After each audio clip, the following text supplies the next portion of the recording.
update to my equipment, what I've been working on.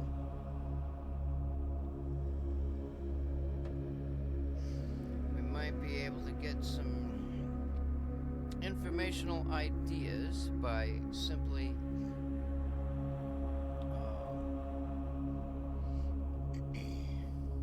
just being a part of the situation. Right now the music's a little bit different. It's a bit loud, which that's just the way it is for right now until I get my stream set up. So, yeah, I could probably turn it down a little bit. I want to play a slightly different music for my setup here. Where is it? I like that one. That's kind of good meditation music.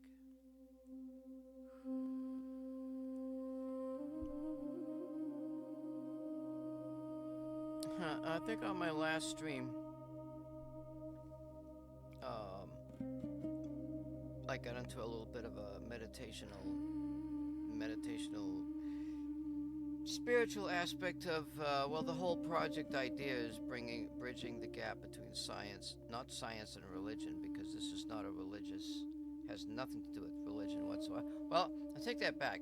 There is inferences to religious aspects of things that are happening. However, this is a absolutely 100% non-religious type of a setup, because there will not be a discussion regarding the aspect of God, because basically when it comes to what I'm doing here, I'm God, and probably there's some other letters too, but anyway, let me get my stream setup thing here going. I will lower the sound of the music a little bit and talk a bit about my my setup and what I've improved on. So I'm not really going to go into a lot of the detail, but the problem that I came up with is how to, well, so I'm doing something with the interferometer setup that I do not see online anywhere. Nobody's ever done this. Now, maybe they have done it, but they couldn't do it or they couldn't finish it because it does not exist anywhere online. Now, with that in mind,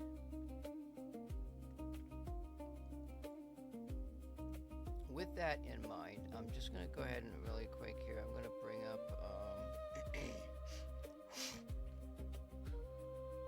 you might hear a little bit of other music in here, but I'm just going to mute that. Let me just look up, let's see.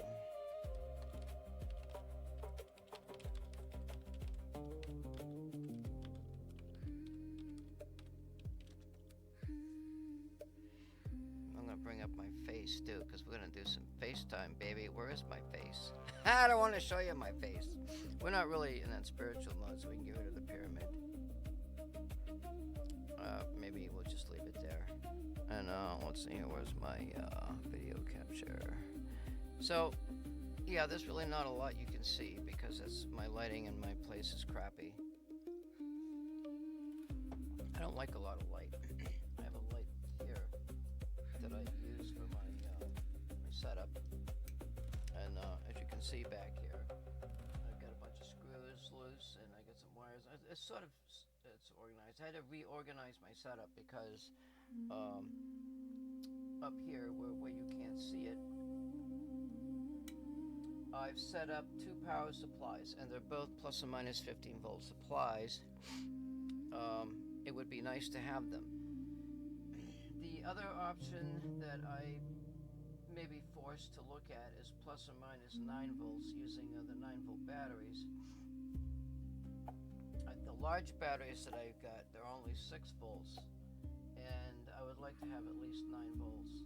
And I may have to get get some other batteries in order to set up my other meters. I've got a problem with one of the voltmeters, and so all I'm using now is a $1 voltmeter to calibrate some stuff. Which it's okay, it's fine. I got a problem with the scope back there, but you know what? What are you gonna do, right? It is what it is, and maybe I don't know if I can't really get into all that electronic stuff tonight because it's too late, and I work tonight, and I worked earlier.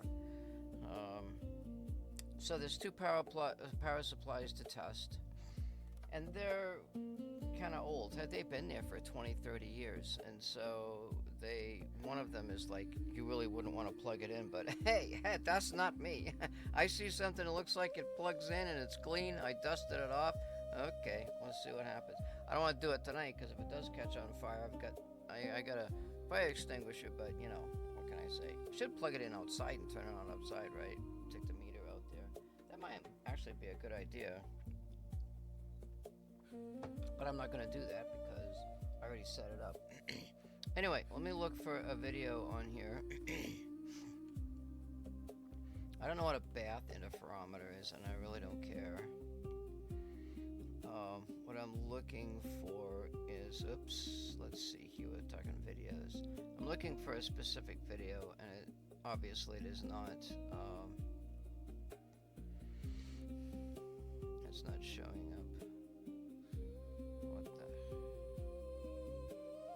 Dude's making mirrors and stuff, yada yada yada yada yada. Smart interferometer mirror, yada yada yada yada yada yada yada. Yeah, what's this one? I don't give a crap what that is.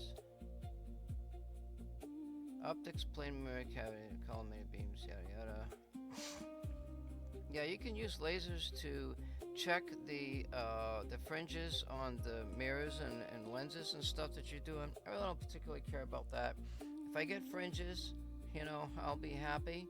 And I really, really, really would like to get the fringes because that tells me that the system is calibrated to a nanometer scale.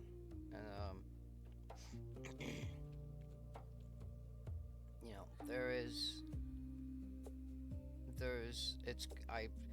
well, this video here, they're sending the laser beam, I know you can't see it, but they're sending the laser beam quite a distance down the road, and then they've got a short distance, about maybe a foot, and then it goes into a beam splitter, and then it splits to, well, one mirror, and then another mirror, and they're pretty much like 6 inches apart, like hardly nothing. So I'm wanting to use a 12-inch system for my interferometer, and I don't think I can do it, but I'm gonna attempt it. And then there's some other stuff here, yada yada. So like I said, what I'm looking for on the internet, there's none of this stuff, none of what I'm doing is on the internet. Everything, all the interferometer stuff is built on a one of those $2 million metal benches with the holes in it and stuff, right? What's this here? I'm interested in. So I'm just looking here, looking, I don't see anything, yada yada, okay. And then there's something else here, we might want to check out this video.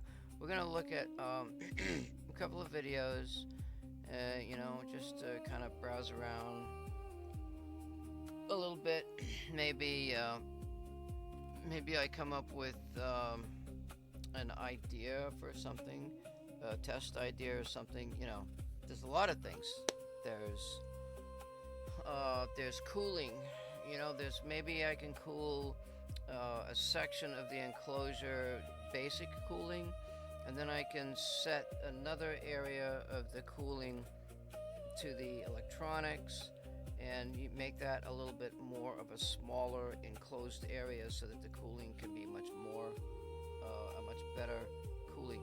Because as far as like the light itself, you know, I don't have no faith in cold, so-called cold light being less noisy. Um, the detectors, like this a diode, maybe if you cool that, it might be less noisy. I mean, who knows, right? There's some things that the temperature, if it goes down, you get a better noise response and stuff like that.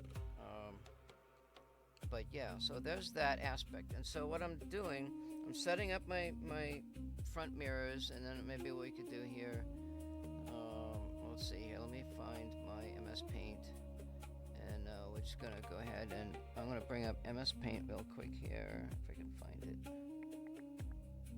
Somewhere over the rainbow. And I'm gonna drop that music too when I find my paint program.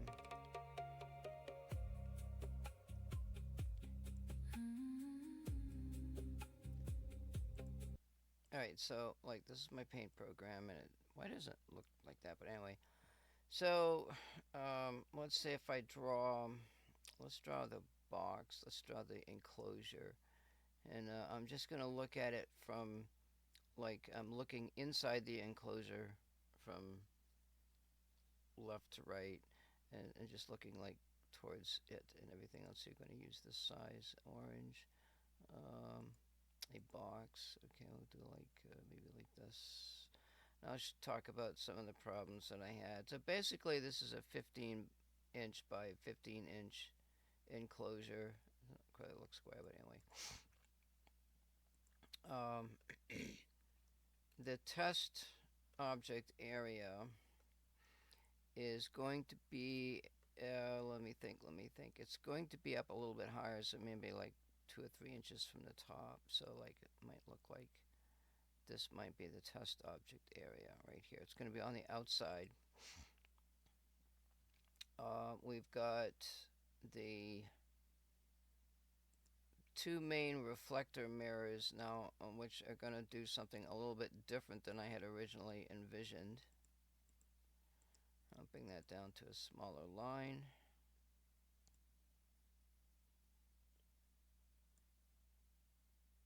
And I want to move this maybe over here, something like this here. And I'm going to do another one. No, nothing's going to be perfect here, but so what are you going to do, right? And then on the top, so like I probably could do, let's see, let me do a line like this here. That's it. Let's go back to orange. And it will kind of throw in a little three-dimensional aspect of the case here. I'm going to leave that one open over there. So now I was thinking, so what's going to happen here? Let's do purple. Let's do this red color. I haven't used that one yet. We'll use something like this. We'll draw this freehand. And what we're going to do is we're going to draw a box. Well, actually, it's really not a box, but it's like a little rectangle thing. This is a little bit exaggerated, but you get the idea. So this is the slit, and then we could have like we could have this gray color here. Let's use this one, and then let's see if I draw.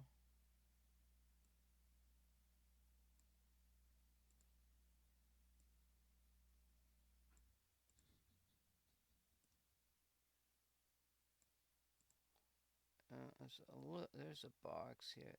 Oops, let's see here.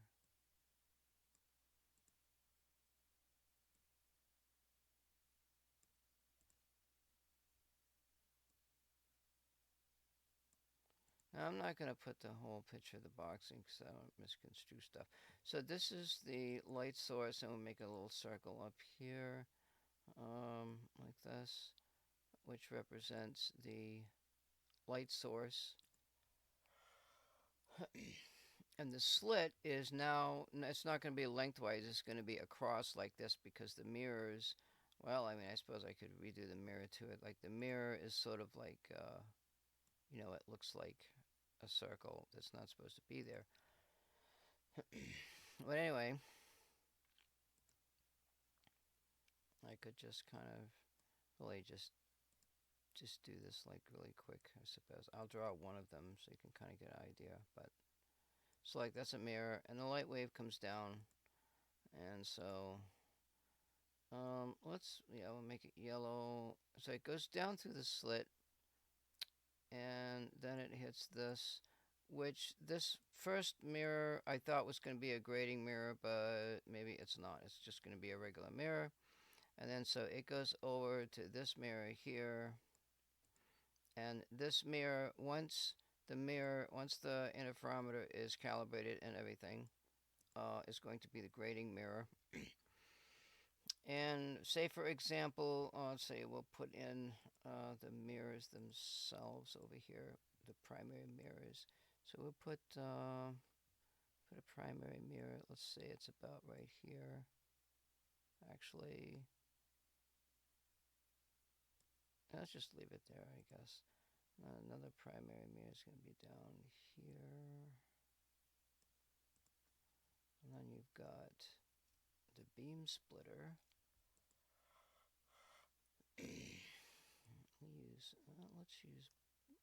Let's use green. I used that before.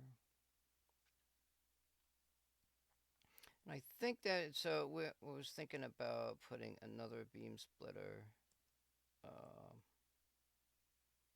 up at the top.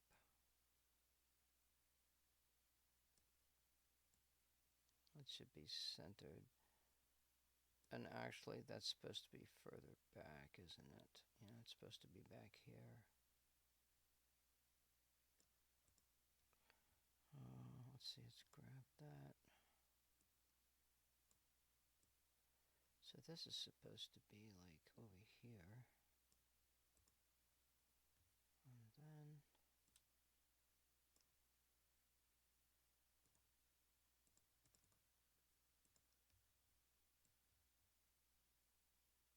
put pieces of this puzzle together.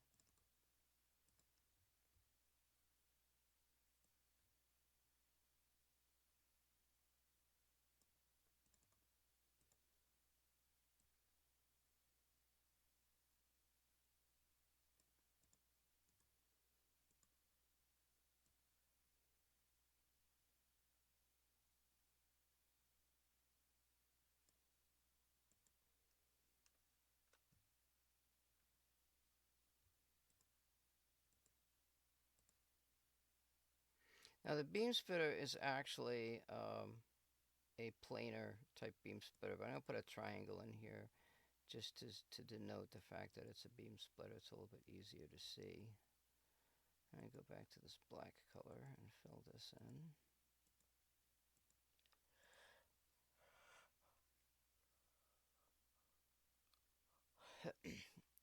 Originally, there was the idea of taking a beam splitter and put it in between these two mirrors, which it still could be a possibility.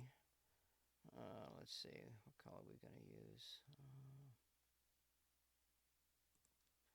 And that beam splitter, now this setup here is going to be, it's centered, okay, it's centered along this axis. Let me just do this here. We'll draw a thin line here to denote the axis, which is like supposed to be in the center, which it's not. So that kind of denotes a center line.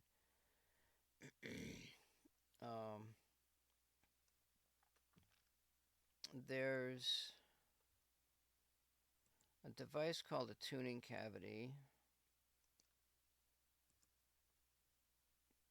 and the tuning cavity, for all intents and purposes, kind of looks something like, that line is too small. That's not in the right color, but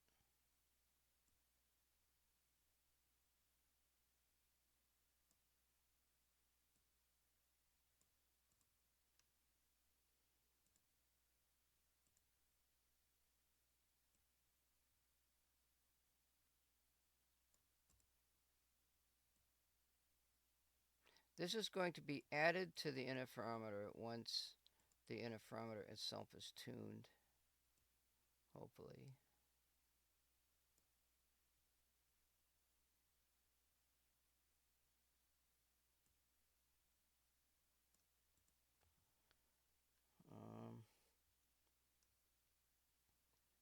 I've got to move this dude down at the bottom.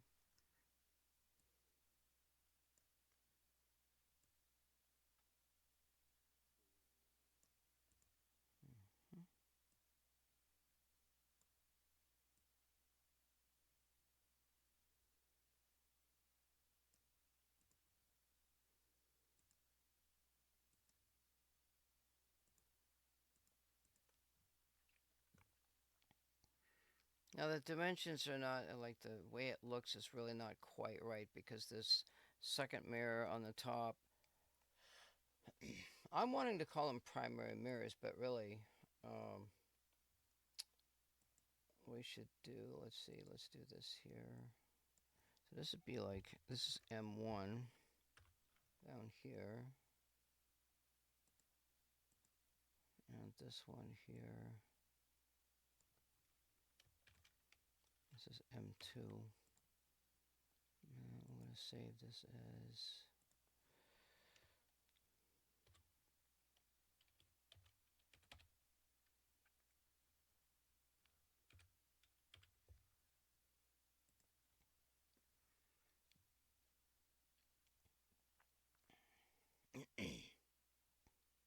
so.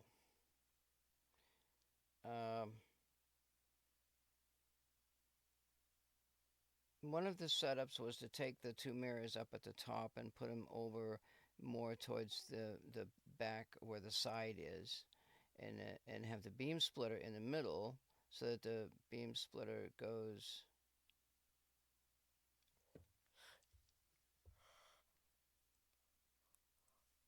Oh shit! Nice FaceTime, huh? Yeah, I forgot I was on FaceTime. So anyway, like you have to have the beam splitter in the middle because you want the tuning cavity in the middle so that you can run a beam across the tuning cavity laterally, and have a distance between, it's about 12 inches, or maybe it's 10 inches. It's about the same distance as the distance between the beam splitter and M1 and M2 generally might be going to be 10 inches to start with, and then once I can see a tuning, then I'm going to increase the mirrors as much as I can. I want to get 12 inches with M1 and M2, depending on the, if I use exact dimensions, I come up a half an inch short.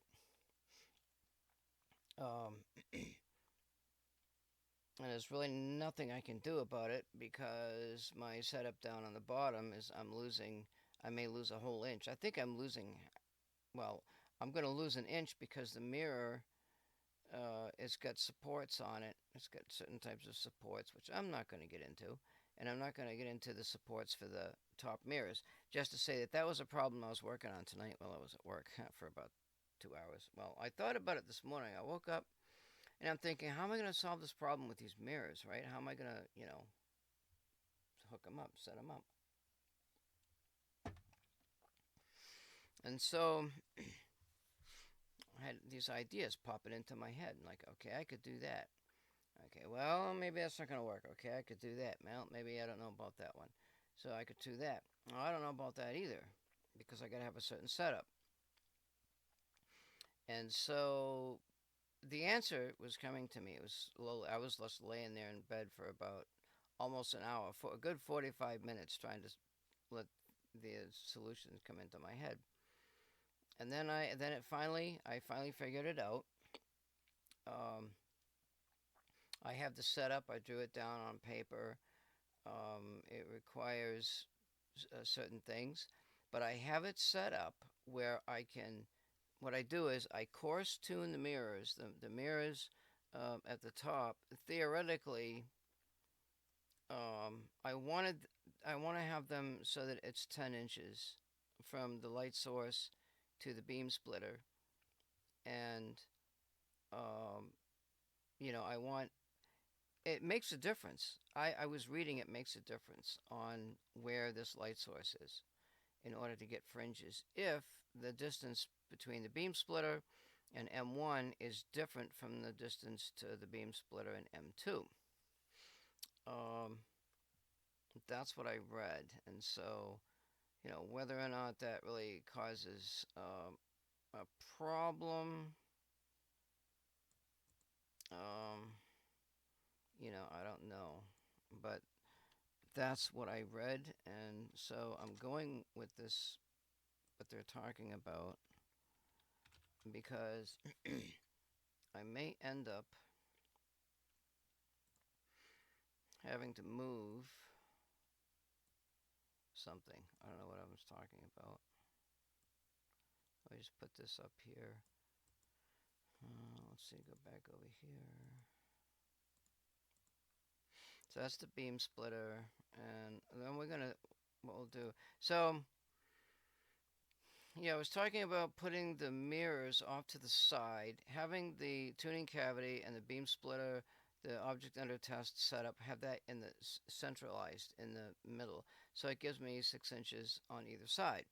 So there is a possibility of putting the mirrors, the entry mirrors, we'll call them entry mirrors, on the side, because the reason for doing that is because in that way, I don't know if you can like see my mouse or anything, but I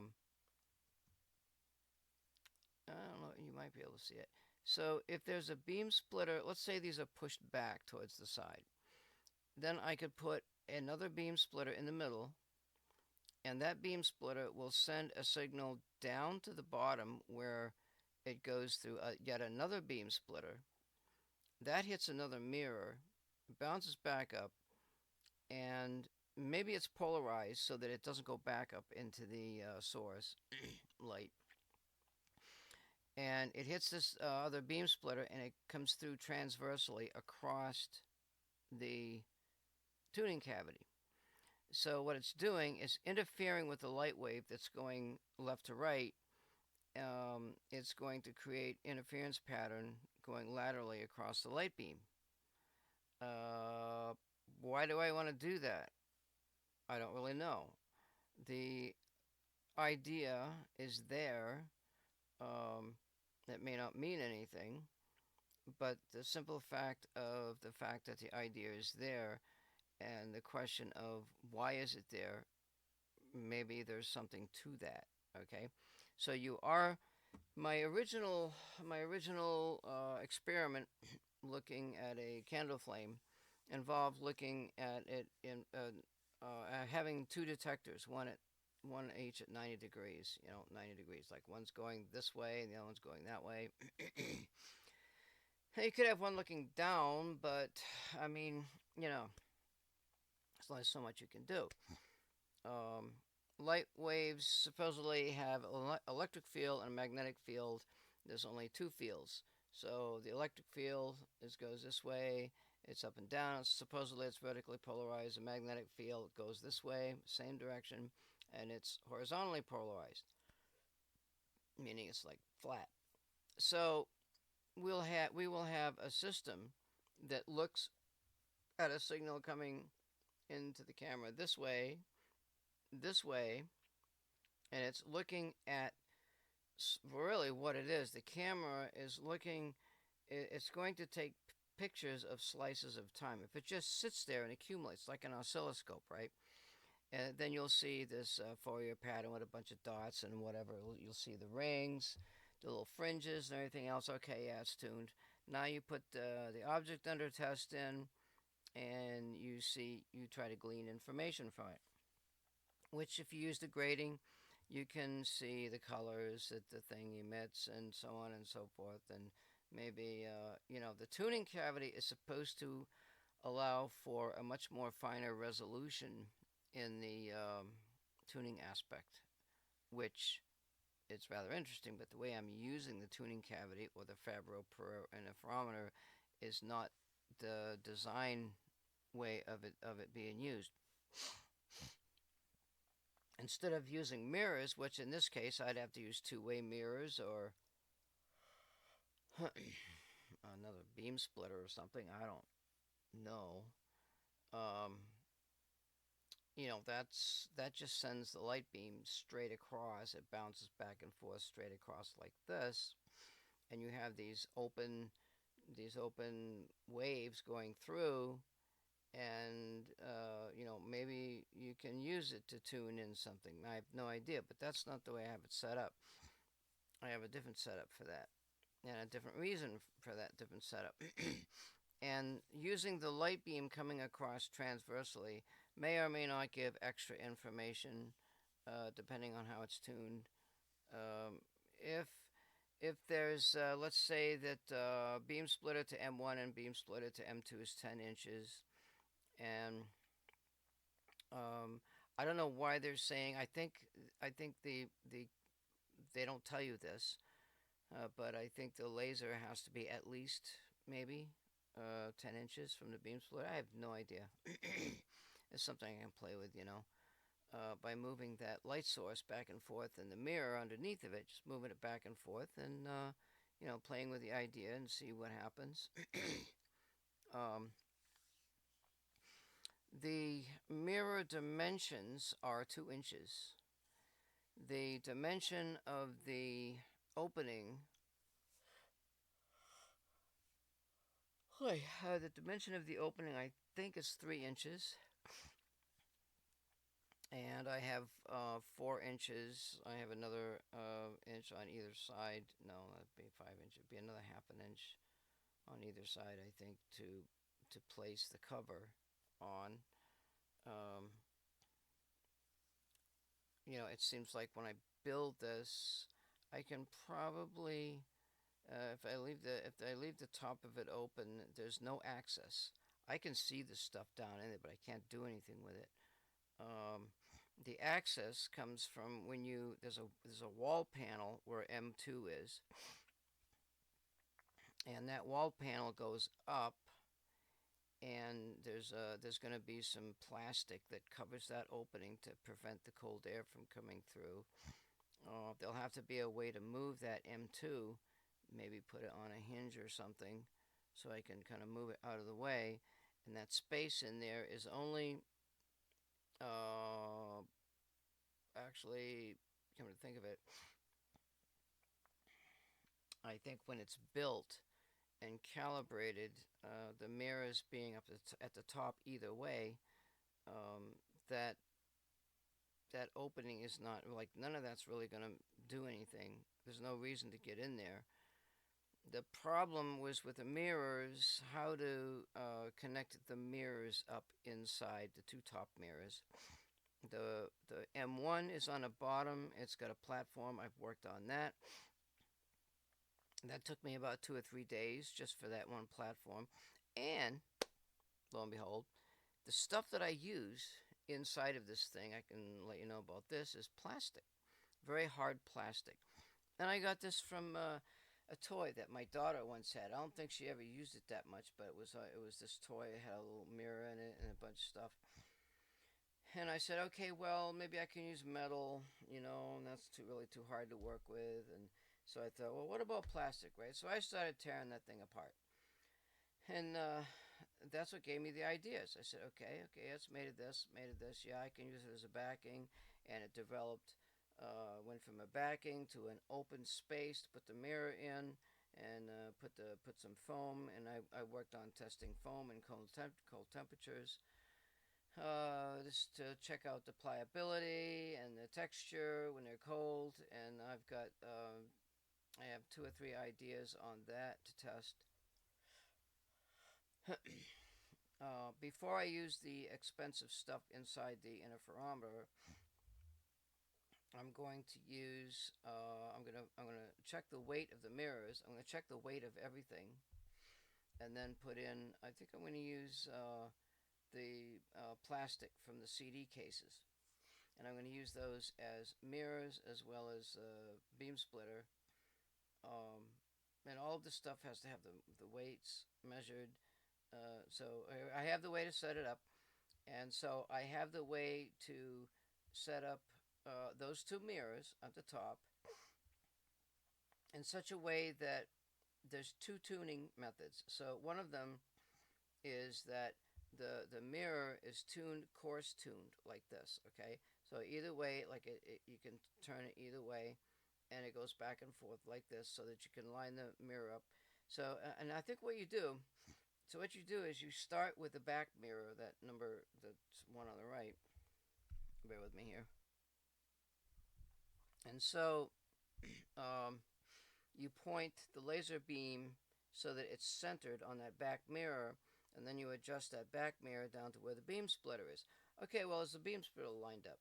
So you take measurements. I have to take measurements and find out if I can get 12 inches from M1 to the beam splitter, which I don't think I can. I don't think it can be done.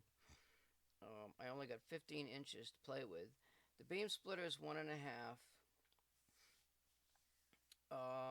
The the mirror, the tilted mirror, is 1.5, which is a total of 3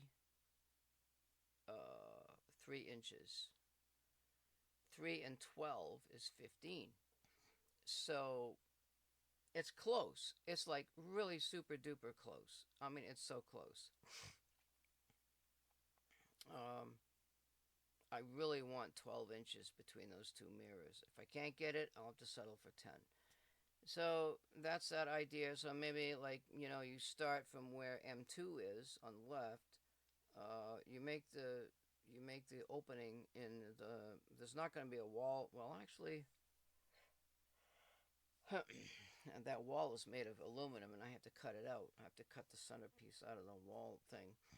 So if I use, maybe I can use a cardboard setup and cut the wall out of that, and so that at least it's in there, and I know the dimensions of the wall, so I can put it in, and that way I can add all of the other extraneous stuff for those two mirrors at the top. Let me think about this. So the two mirrors will be in place. No, wait. The back mirror will be in place, but the serious problem with that is once there's a calibration set up, um, the weight's going to be is not going to be right. So it seems like what I need to do is I need to build that complete mirror system and set it up, and then have the light source come down through the slit, and really it's going to be. And then I think what I can do, I can probably maybe go down to the mirror down at the bottom.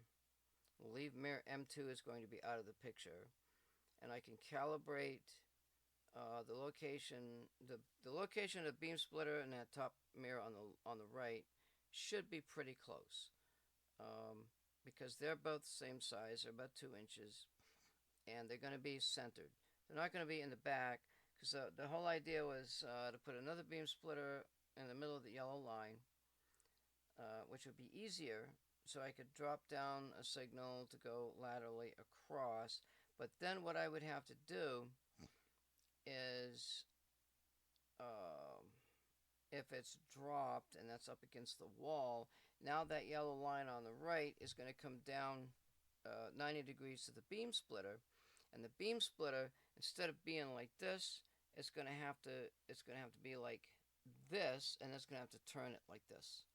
So what that's going to end up doing is that it's going to change the orientation of the the colored lines, and so instead of having the lines go through like this,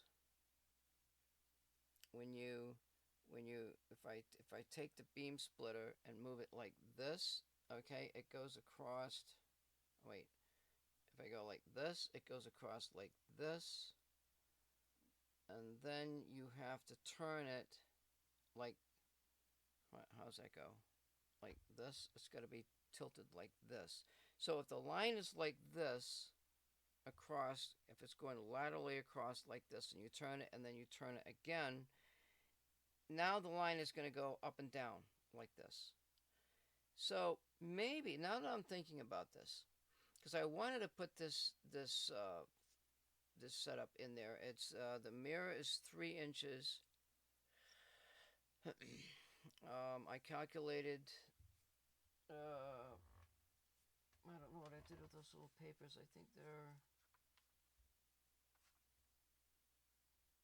I think I don't know what the hell I fucking did with them. I think they're on a table. I think I calculated 4 inches. 3 times 4 is 12. So then, if I change the orientation of the slit at the top and make it lengthwise, I'm rotating that 90 degrees, right?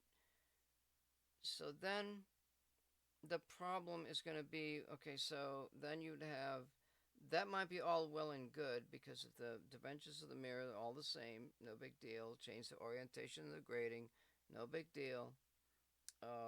The beam splitter in the middle, if it goes down and then hits another beam splitter and it comes across, so now you've got this line, instead of going across like this. Normally it would go like this, and then you'd have this beam splitter like this, and it would come down like this.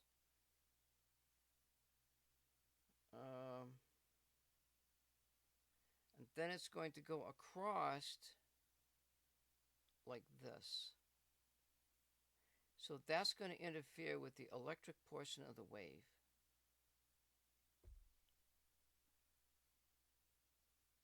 Which is probably a good thing. Now, I don't know where the electric portion of the wave is, but you can rotate. You can rotate.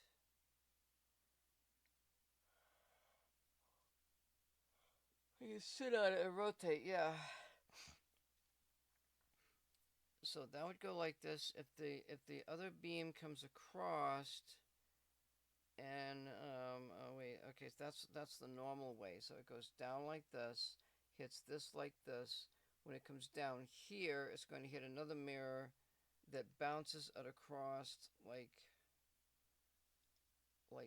this. It's going to come down like this, and it's going to bounce the waves across like this to interfere with the electric portion.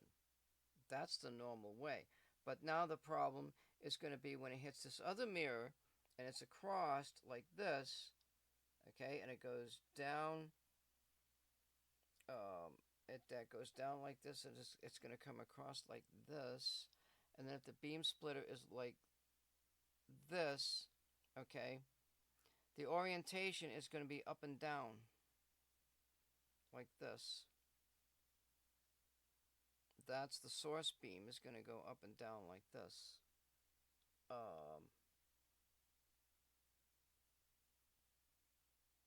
Which is really kind of weird, because so then you've got a lateral beam that's coming across like this, and you've got the source beam that's coming across like this. And so I don't know about the interference patterns. I was thinking, I have no idea. I mean, let me think.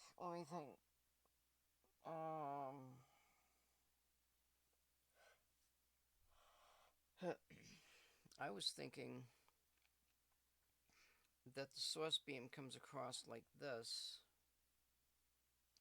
which is kind of weird because I was looking at the spectrum, okay? This is the spectrum grading. It goes through like this, and then you have the interference pattern that comes across like this.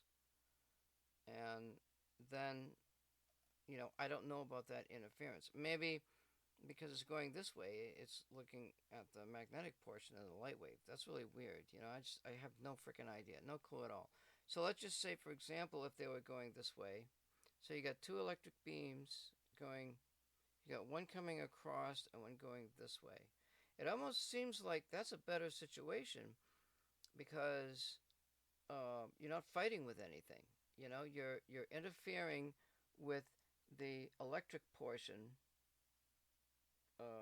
It's going like this, and it's going like this. You're interfering with the electric portion of the wave, which is the strongest part. But, however, my thinking is that the information I'm looking for is not on the electric portion of the wave. I think it's on the magnetic portion. So that's interesting. that that was really interesting. It almost makes me think, if I took that beam splitter and instead of going the way I was thinking, if I flipped it around like this, that's the original signal of the wave. So it comes down like this. It hits the grating. It comes across. It goes. It goes down like this and hits the mirror like this. So it's going to fall at an angle, and it's going to come in at an angle like this, and it's going to hit this beam splitter like this, and the spectrum is going to be up and down instead of across. Uh, Wait, okay, so the spectrum is wavelengths. So that means the wavelength is going up and down like this.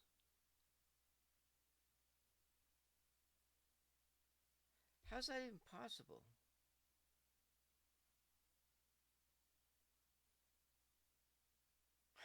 What the fuck? It's going.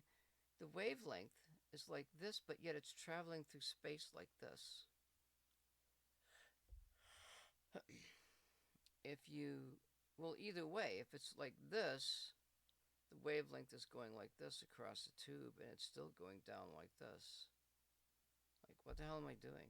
Because I was thinking, okay, so when you look at the pattern slams up against the wall, and it makes the pictures. Okay, so my pictures, when it comes back, instead of having it go up and down like this, it's going to be skewed 90 degrees.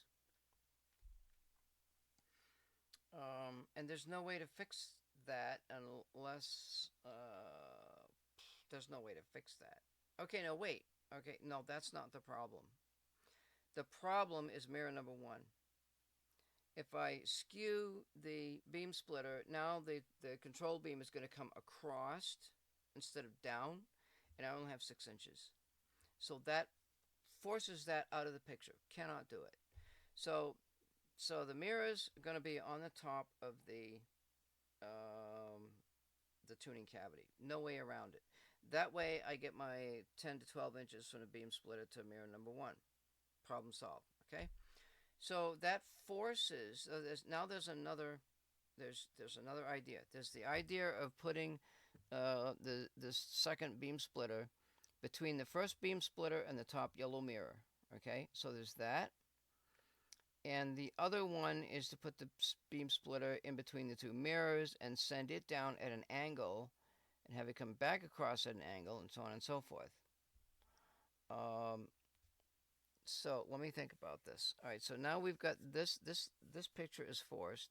We got this going across, that's going across that way, it's going across that way. The light beam, the spectrum is like this.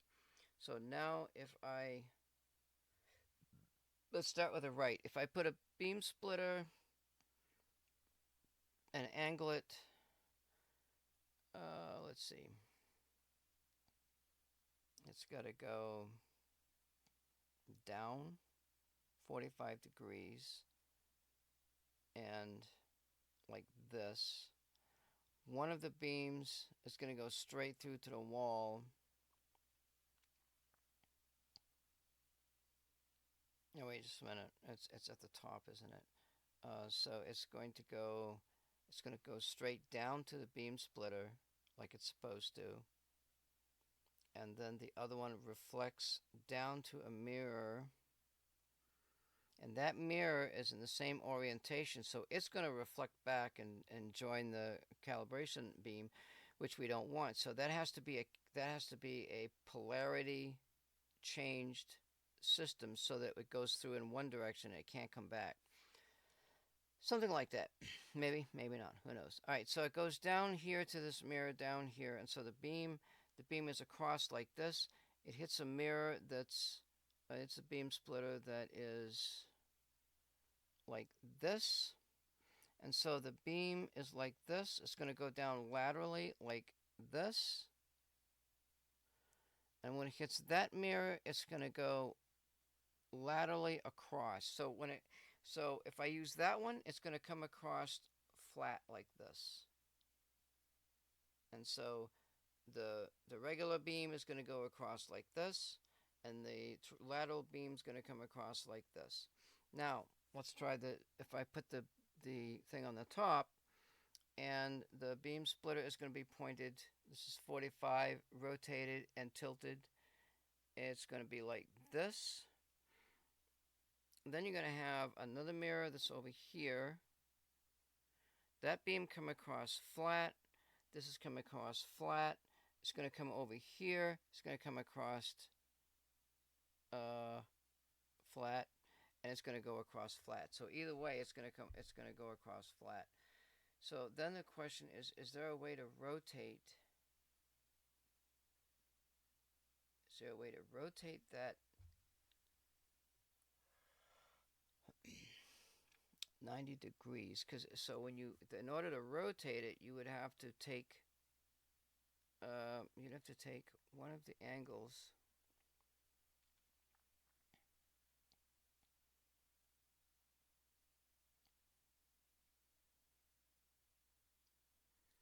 It's like this. No, wait. It's like this. It's coming across flat, and we want to flip it over. And the way we did that was we changed the orientation of the mirror.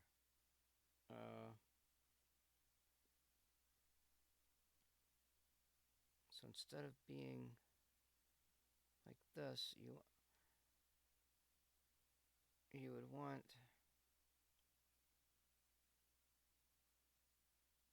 I don't know.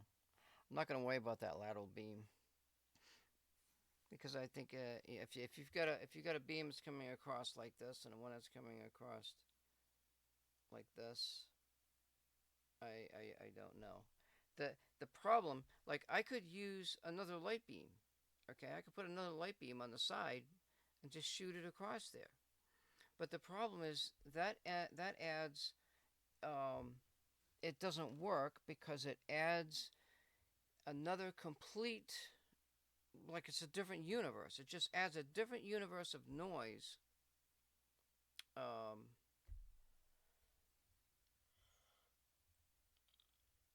unless unless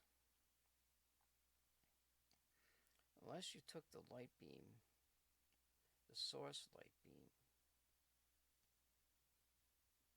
If you had a mirror, if you had a beam splitter outside of the case, if you had a beam splitter outside of the case, and the light's going to come down. The light's going to come down like this. It's going to go across, okay? So then when you have another mirror that's like,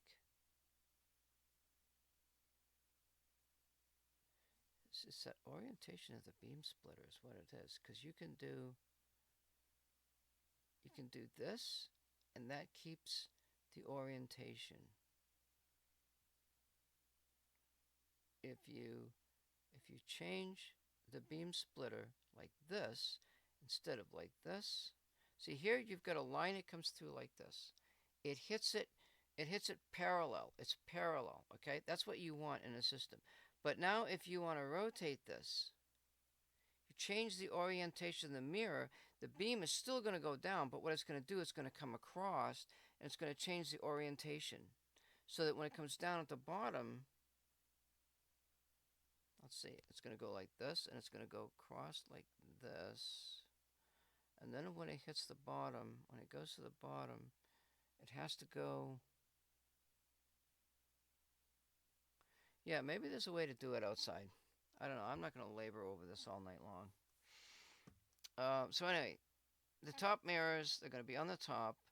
And why did I even get into this discussion? I have no idea. So we have what's called a control beam. And let me just write we'll draw a picture of the control beam here.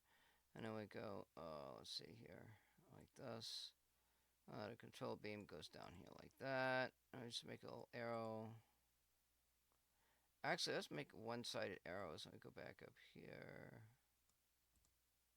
And so on. And then this goes out the door. And one of my last streams, we talked about a noise setup to measure the noise. We just put we'll put a circle here.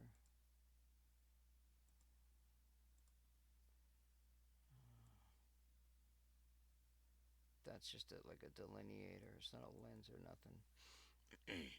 So there's a possible noise setup but actually what's going through here is you've got some other crap. So then you've got another beam that comes down, hits this here. Oopsie daisy.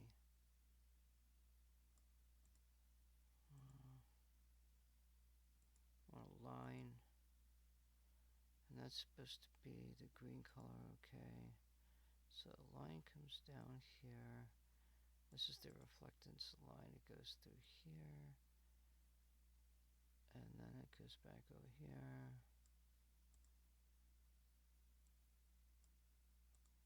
And it comes back off of this.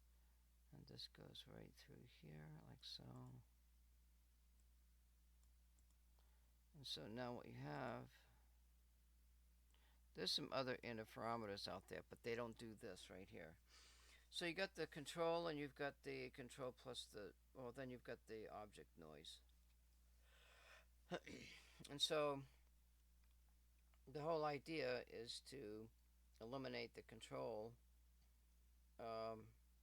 Actually, no, you have the control, plus you have the control and the object noise. So you could say, we could do like a text, and you could say the output, put it down here, say. So you've got red, you've got C, call it the control wave or carrier wave, and then you've got plus, plus,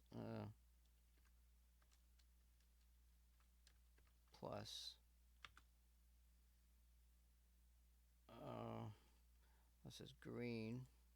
You've got C, W, and ON,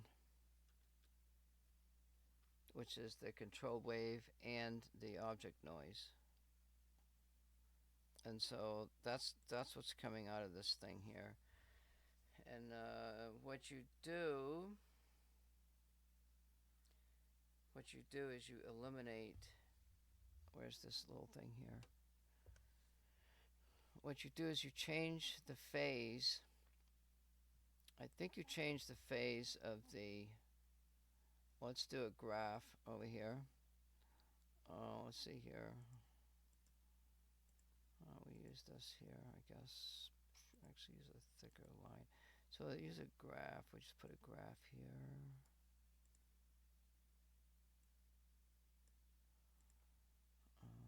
So let's say, for example, that the control wave starts at 0.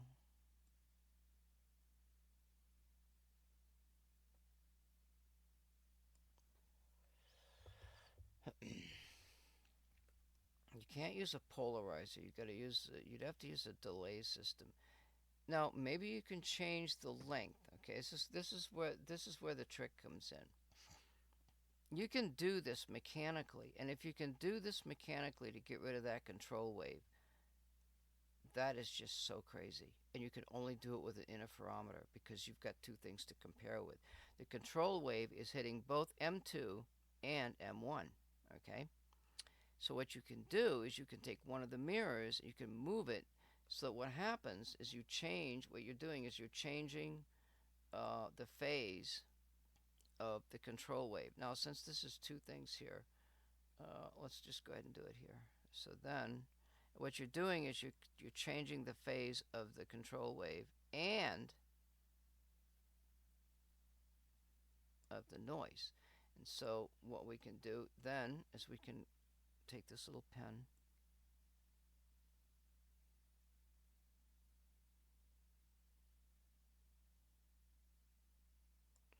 and then we'll go back over to here.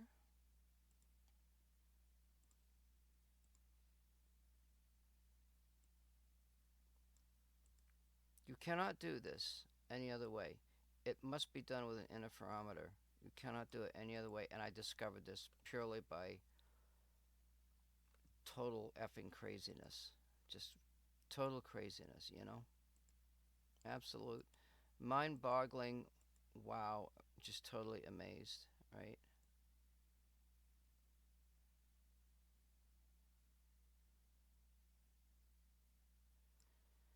And that, my friends, is the answer to getting rid of. Oh, so actually, what we could do is we can draw a line over here. Let's draw a line here, like so. Let's straighten it out here.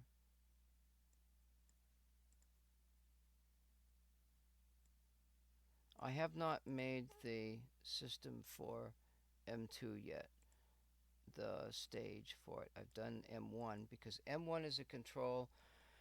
Well, yeah, it is movable. Oh boy. But the M1 is the standard by what you tune M2 with. So I could do here. Let's do this here. So this is going to be phase control mirror. And it already says that it shows that you move it back and forth. So then you ask yourself, well, why couldn't we just, I said this 2 or 3 times before, why not just why not shine the light on an object and then just look at it, and so on and so forth. You can't do it. Yes, you can do it, but what would happen is, what would happen, I'll show you what would happen. Let's do another graph. And if you were to just do it the wrong way, I'll just put in a graph right about here. Go back to red, the pen, and then if we do if you do it the wrong way, what am I thinking? Yeah, so you would have something like this here.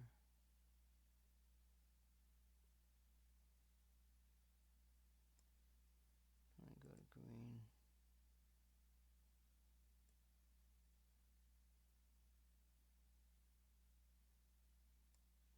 And then go to red again. And then go here.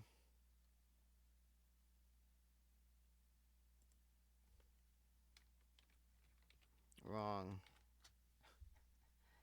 Okay. So what happens is your control wave is going to obliterate your noise, and you will not be able to get the information. So by using an interferometer, you can tune out the control wave to just leave the noise. And so you're thinking, well, okay, you've done something to the noise. You've changed the phase of the noise. Nope. I don't believe you have. You've just eliminated the carrier that's on top of that noise, and so all you've got left is this noise that you're looking for.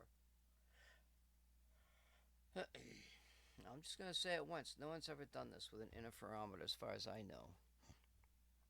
And I'm an electronics person. I've been doing this off and on for 40 some odd years, ever since I was a kid. And I feel like 99.9% I am destined to build this device.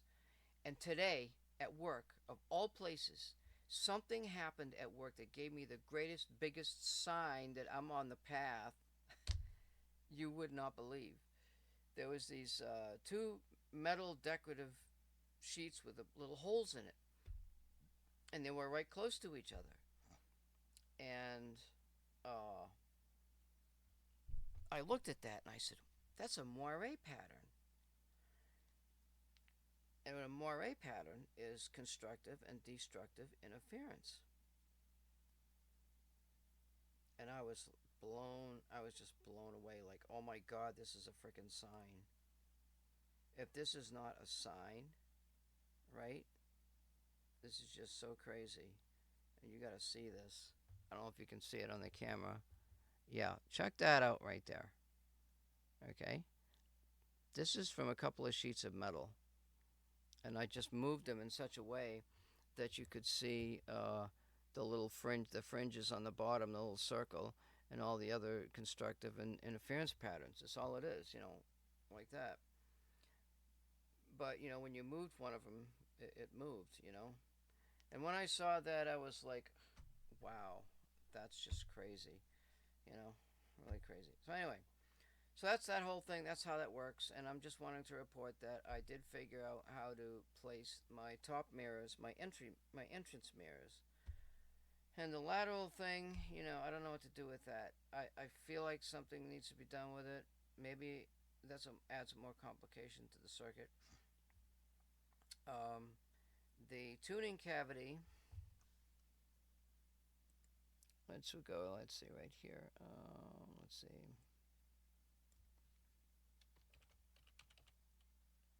Tuning.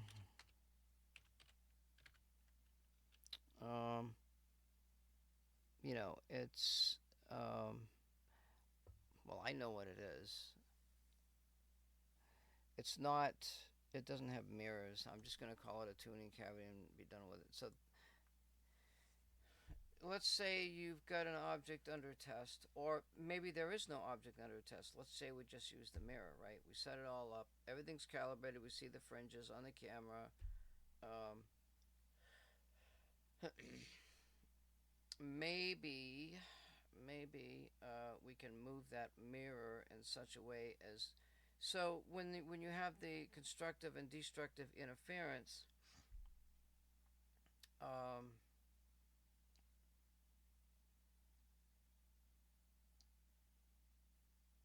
moving that mirror, first you want the fringes, you want the circles. You get the circles and you get the lines around the circles and stuff. And so what you're seeing between between each light section, it's a total of a cycle down there at the bottom. So you see, like the top would be a crest, would be light, the bottom would be light, and the other ones would be darkness. Okay, and so when you move mirror number 2, you're not going to see those fringes. And the other thing too is I think the fringes come up on the mirror itself. Like if the mirror is distorted or if it's not perfectly, oriented or whatever the heck it is, the fringes are going to be distorted and they'll be a little bit out of shape, whatever. Well, let's make an assumption they're perfectly round if I use a pinhole, or their lines, or whatever the heck they are, okay? That's determined by the slit or the dot, and I've got some of that stuff coming to put up in there. And we can use LEDs for a light source, yeah, maybe. Let's see how that works. And I can use colored LEDs depending on the object under test. If it shows spectrum emissions at certain colors, then I can use an LED that's closer to the color that's emitting. And then I can use filters. The filters are supposed to come before the amplifier. Theoretically, the amplifier is the tuning cavity. So maybe the filters, yeah, we could use, there's not a color that begins with F, is there? Use purple one. Let's say we'll just put a couple of lines here. We'll do that one, and put A, and I just put here, filters and polarizers, etc.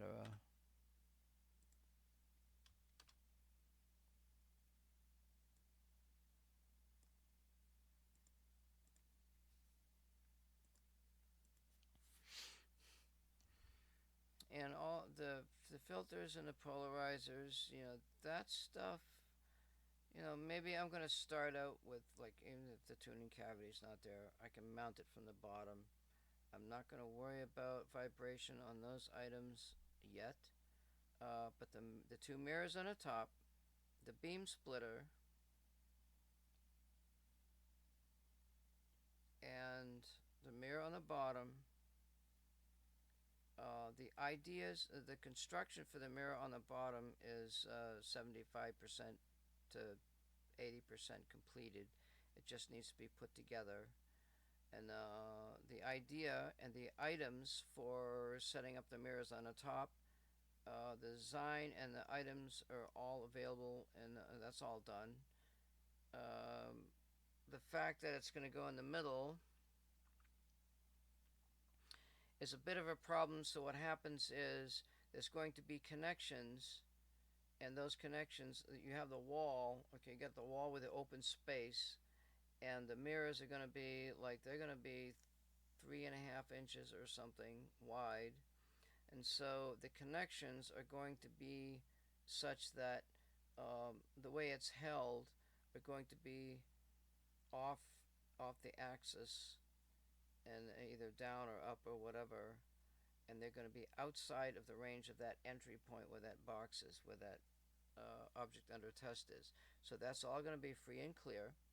The object under test box is going to have a way, maybe have a sliding door or something, so that when this thing is like at a cold temperature, let's say it's down to 0 degrees C or something, which is like freezing, and also that's another thing. So we're gonna have a cooling system. Heat generally rises to the top.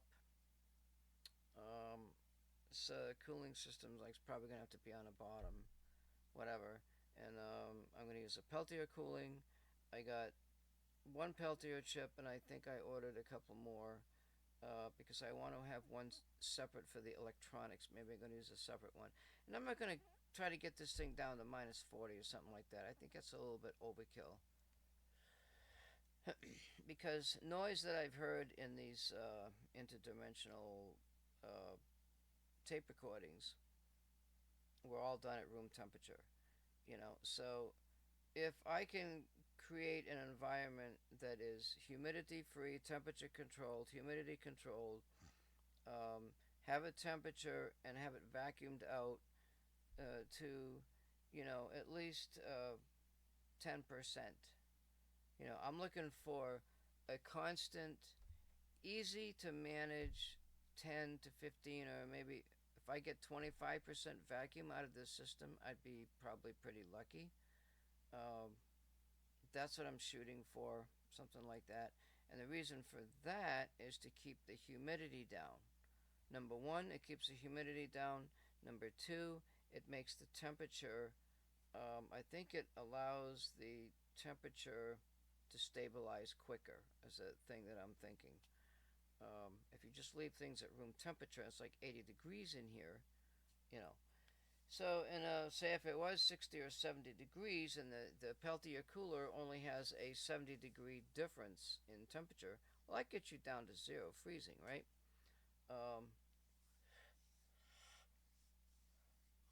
So,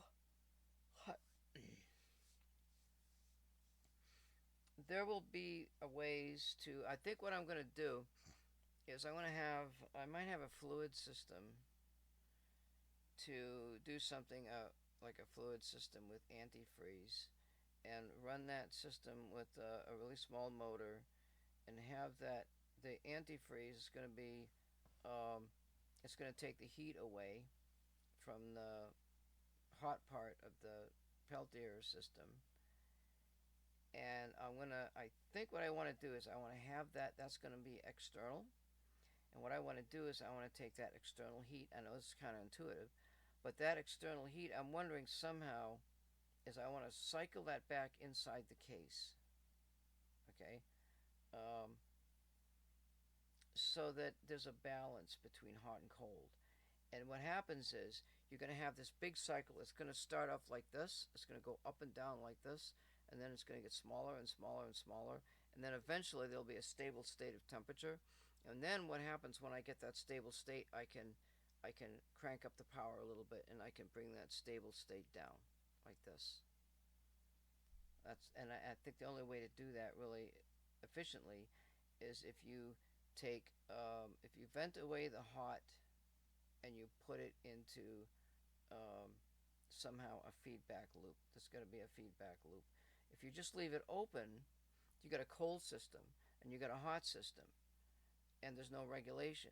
So you've got to circulate. You've got to do something with the heat. You've got to put it back into the system, because eventually that heat will get colder, and that will bring the temperature difference between uh, the hot and cold. It will bring it closer together, and that closeness together, what happens is that distance will steadily drop like this. It'll go down and down, and that way it'll stabilize at a lower temperature. I think if you got this big wide temperature difference, your stability is going to be like this. It's going to just jump around, right? So yeah, that's a thing. Um, then there's another aspect which I don't want to get into, but that tuning cavity, yeah, that's part of that whole deal. Yeah, what was I even going to talk about? What, oh, electronic musings, is that what it was? Um, well, I mean, as far as that goes, there's power supplies to test. I gotta test the power supplies and see if whether or not I'm gonna be stuck with 9 volts. I gotta get some meters tested and going. I don't want to stay up all night long again tonight like I did almost a week every night. Um, I don't know. Like if there's a way, I've been trying to actually set up to see the fringes, on this interferometer system in my little thing over here. Um, I've got I've got some things coming. One of them is a glass cutter, and I have some front uh, front surface glass stored away, and the glass is like super super thick. It's like this thick. Don't ask me why I was using a printer. So what I want to do is I want to cut that glass, and the only way I'm going to do it is I'm going to score the glass. I'm going to get this 12-volt battery, and I got to make some ice cubes and make ice cold water. And so I'm going to take wire, once it's scored, I'm going to take wire from this 12-volt battery and let it heat up the wire around the score, and then dunk it down into the thing and see if I can crack the glass. Um, the other one, it's flatter and it's not so thick, and that's long too. Maybe I can just avoid that big thick glass, but if I'm doing that, I might as well do everything, right? That's the cheap front surface glass I got, and it's just they're different sizes, and the way my setup is going, like I can what I want to do is I want to try to set up an interferometer here with this front surface glass stuff that I got, and see if I can get it to work. And so what I got to do is I need to have the light source, which is my laser beam. I've got I've got two lasers that are controlled with a certain amount of voltage, and the switch doesn't work and the batteries don't work. And so maybe that's going to be a project, is to take them apart and cut them wires out of there, and try to get those lasers to work. uh, they came from China or something, and they just, I think they're really high powered lasers. I don't know. I don't think they'll burn wood. um, what else? I got these little ones, and I could theoretically make a mounting block for the small lasers, so that I can put it on the top. I sort of had a setup, like I almost had the setup, but um, I've got the paper, I've got um, um, all I need is the two mirrors. That mirror and stuff. Like I'd have to go through my mirrors and magnetic system, my magnets. Uh, Maybe when I get the glass cutter, it's got this little mirror that's like this. It's a smaller one. Um, what I really want to do is if I can set up a small interferometer system, not looking for a noise or anything like that, just to see the fringes, and I want to move the M2 like it's this distance. I want to move the M2 back, okay, and watch what happens to the fringes. And then I'll set it off like maybe 1 inch. And that means moving it back. So what that's going to mean is what I'll need to do is I'll have this mirror system like this, or I think I can just use one mirror. I don't need this first one. I can use the one mirror like this and point the laser into the one mirror, and then it goes to the beam splitter, and the distance between the light source and the beam splitter will be a certain number, and that number I can change that by moving that light source across this way instead of up and down, which I won't be able to do it unless I have another mirror. I have 3 mirrors. I don't. That's a bunch of crap, right? So just use the one mirror, use a laser, and then I can move it back and forth, and I can move mirror number 2 back and forth, and I can see the change on the output. And then at the same time, all the change on the output's going to show up on the white paper. That'd be cool. Like if I could see fringes with just the, seeing having the mirrors only um, half the distance apart, like 5 inches, right? If I can see the fringes from this laser at 5 inches, I'm going to be very ecstatic. I really, really, really want and need to do this before I put all of this together, because it is a major, major project. It is. It's going to be extremely sensitive, um, and I'm very, very happy with the way it's going to turn out. And when I say sensitive, I mean um, I'll be able to hit the table like this, and you're not going to be able to see any noise. And then there's a bunch of stuff like you can filter out the noise from vibrations. There's that to do. That's kind of an electronic musing thing. It uses a comparator circuit with plus and minus inputs. And so what it does is it looks like it's taking the entire. Oh wait, let me think about this. If I move, if I move mirror 2 and cancel out the phase and have nothing but the noise,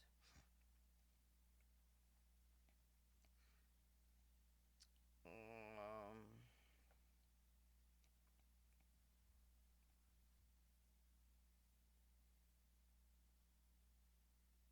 the addition of the signals is at the output of where that green circle is on the right.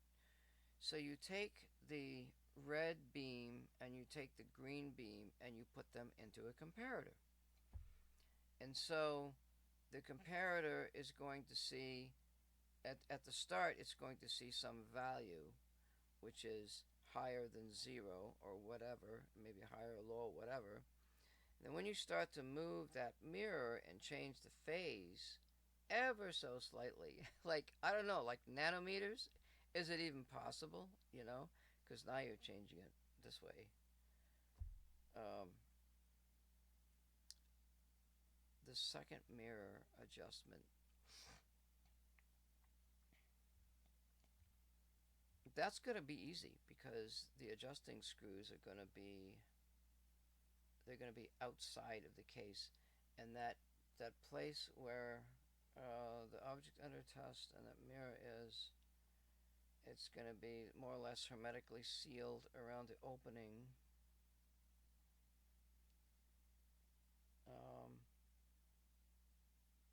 Now I was thinking how to do that, and it seems like I could do, instead of doing, well, I mean, have it I could have it sideways and then just open a door to change the object, and then close the door, and I don't lose any temperature. You know, this wasn't even part of the original design. The original design was to have the object under test inside the enclosure. And then after I made my discoveries, and one of those discoveries is this right here. Let's actually change that to this line here. So we have inside the tuning cavity, we have what's called a focal point. And so The focal point is actually the convergence of two focal points inside the tuning cavity, and it's like off centered. Um, that shouldn't do anything to the face, but that focal point is going to be a focal point of interest. Let me tell you, it's going to be. That's where all the action is going to happen. And I didn't even know anything about this. Nothing. It just I was surfing and I was looking at information. And I'm like, what's this? And I'm looking at it and says, okay, it does this. Well, now wait a minute. I thought, what if it does? What if we change it and make it do something different? You know. And I thought about it and I said, damn, that's a way to create infinity. It's a way to create a feedback that's not going to blow anything up. It's cool, right? It's like discovering the Higgs boson, something like that. Yo, yeah, right. Okay, did that show up on FaceTime? Yo, yeah, I think it did. All right, so we got two power supplies. We have to check the ripple on the power supplies.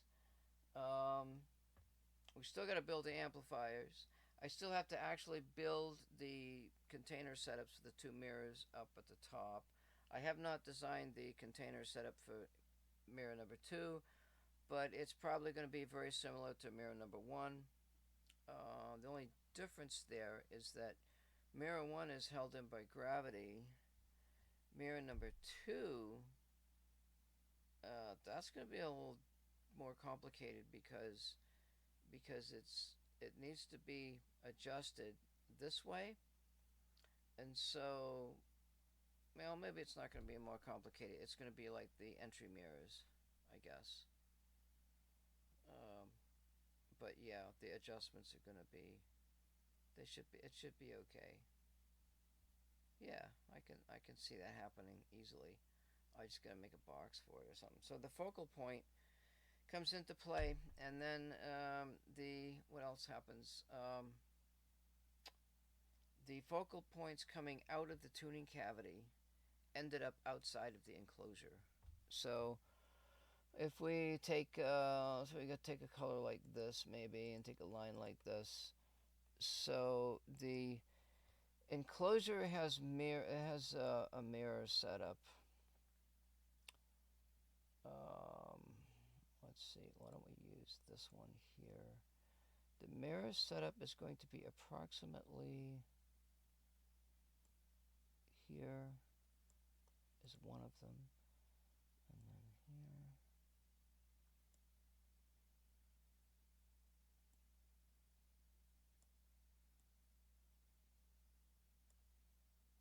And there's actually going to be another one.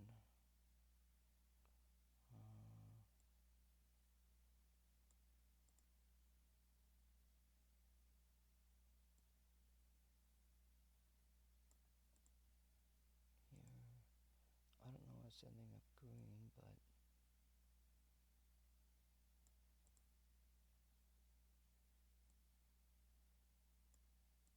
and go back to this color here. And so now if I draw the focal lines come in like this. You can't see them very well.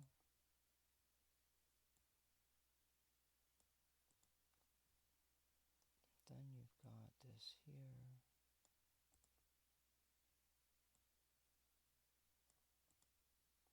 And then you've got this here. So these are the focal lines here. And this is actually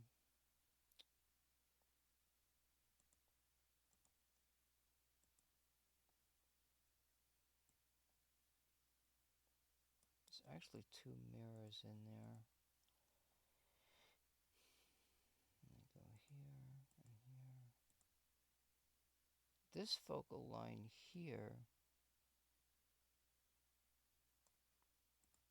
ends up way the hell out here. So that, my friends, is the focal information. And as it turns out, we can actually draw another line here, which is really important. I actually could use probably this color, use a thicker line. And we can go here.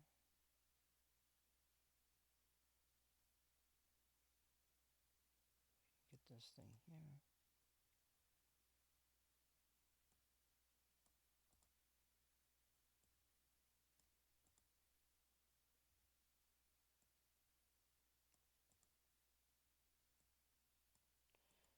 So this mirror inside the tuning cavity is tunable. All the other mirrors and filters and such is stationary. Actually, that one is tunable as well. Let me put in a line here.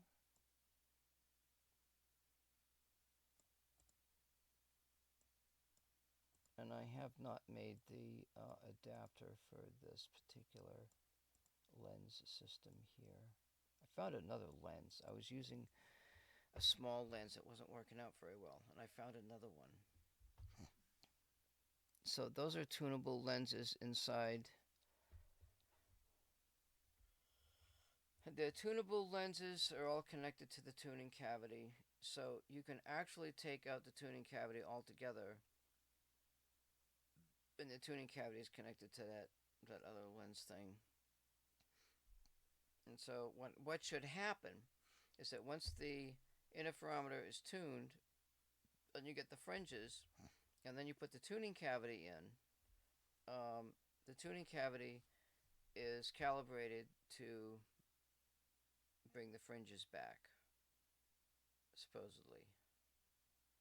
If it doesn't, well, then I don't know exactly what's going to happen in there. That's where the interesting part's going to happen. Somehow, it's going to have whatever stuff it's going to have in there.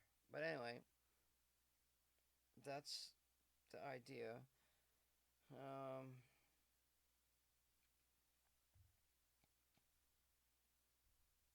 What else? What else? What else? Let me think. Oh yeah, the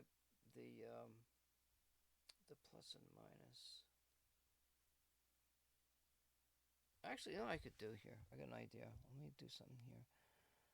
Let's try this here.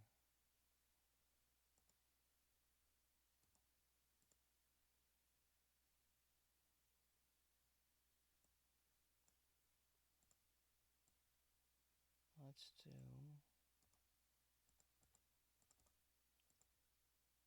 I want to show you, give you a better idea of what's going to happen down here. We'll do, let's see, it's turning out green, but let's do this red color here, a line.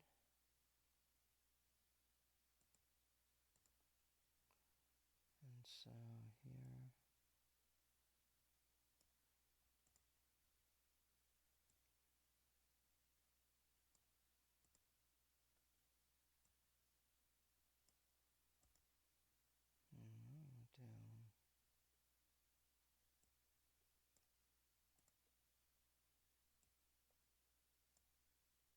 Do this, and now I do this.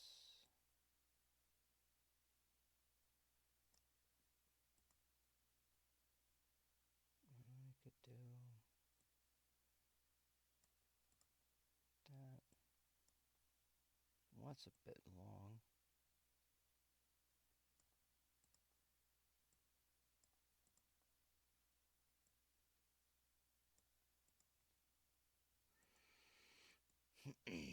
So,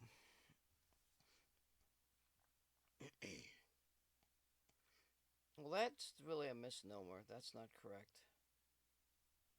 It's a mechanical, because when you move the mirror, you're changing the phase. So that diagram is actually M2 moving back and forth.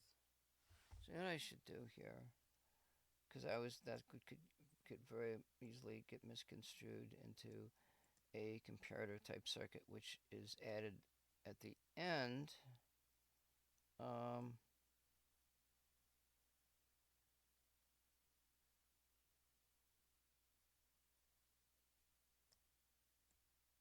above my little arrow. Yep, that comparators, that phase change circuit's actually M2.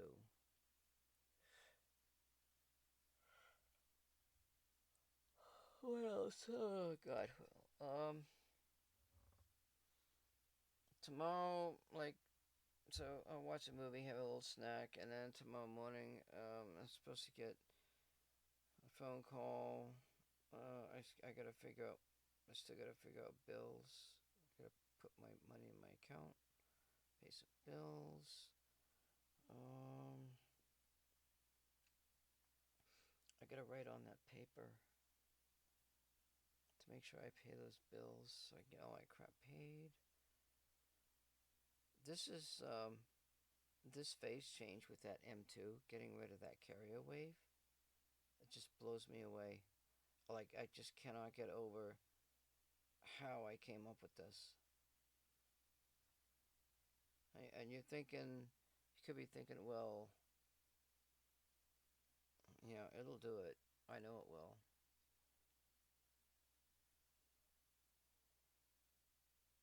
So, there's that, right? What else? So I still have amplifier circuits, preamplifier circuits, which is be like a transistor type thing.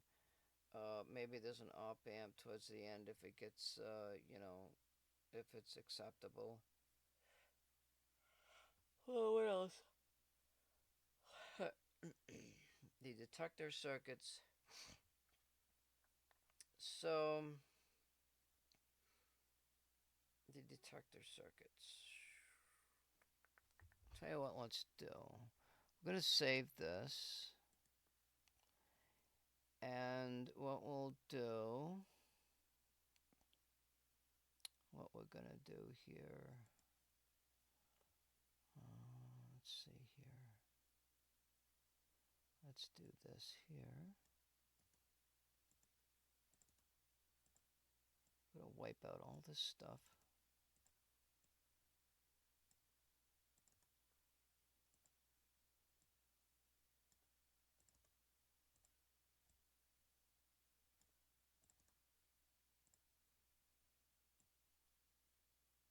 Yes, I did save this, by the way.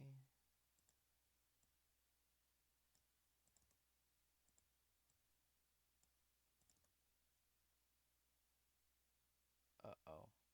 Wait a minute. I know how to undo this.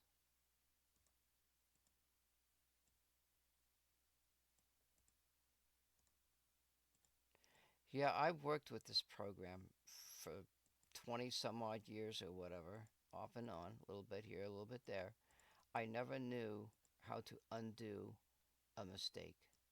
You believe that crap? I didn't know how to do it. And I just figured it out, like, oh, what's this arrow do? You know?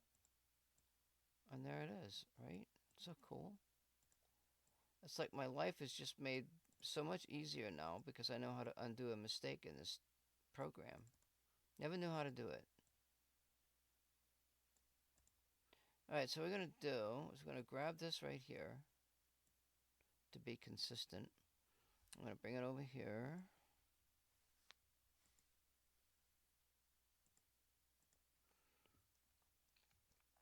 Now, aside from the noise, the little noise thing, well, if we already have a noise signal coming in, there was the vibrational noise thing that we were going to put in there. I probably suppose I have to do it, don't I? Let's see, what line is that? This one? And then there's a mirror. So we draw a mirror. That's down here.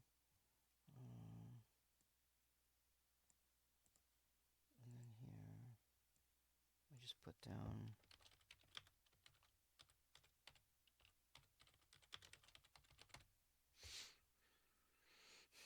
I'll call it a possible vibration mirror. Like so. Oops, I screwed it up again, didn't I? No, let's do it like this.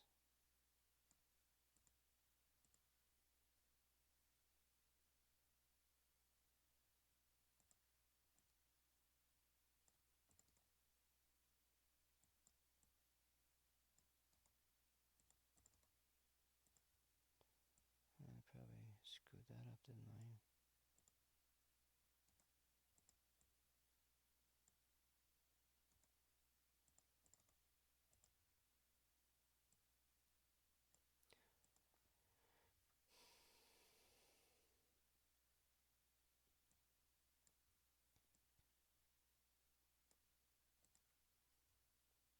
Half this stuff. I mean, I got the idea, but I don't have any idea, you know, what the heck to do. Not at all. So we could say, let's see here. Make this here. We could say the control line. Well, actually,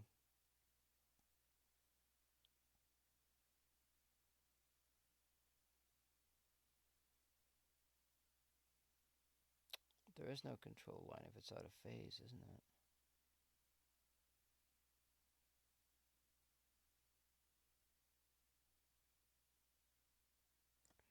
Yeah, that's an interesting point.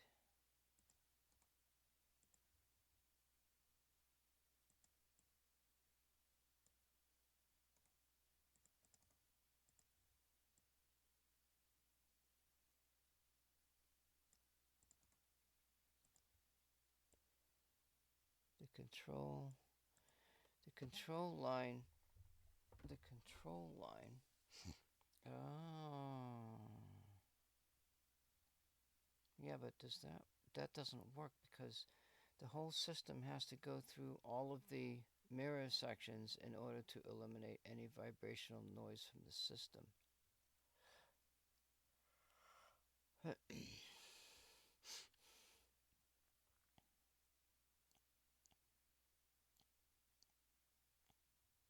I don't want to use, if I used another beam splitter like I was going to do,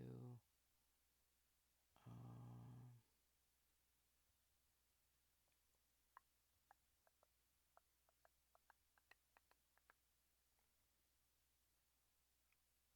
I can't. Oh, that's at the beginning, isn't it? It goes over, hits the beam splitter, goes down to that bottom one. Or we use a beam splitter from here.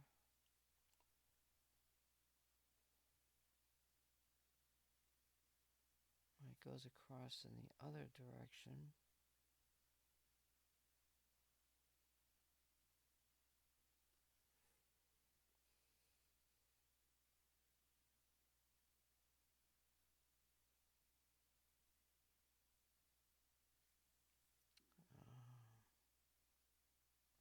If it goes across in the other direction, I don't know if it goes all the way down to the bottom of the case.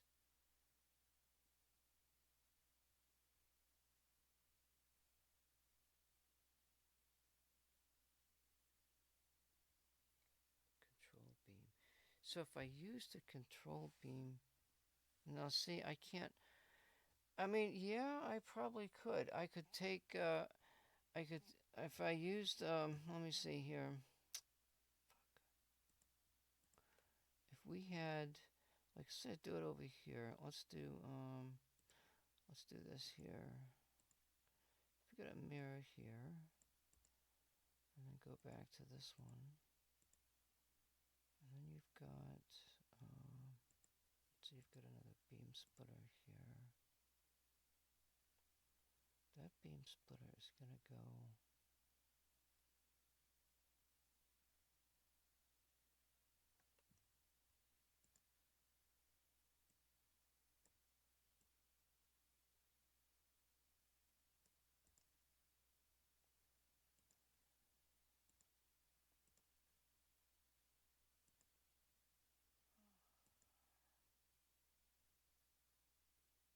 beam splitter.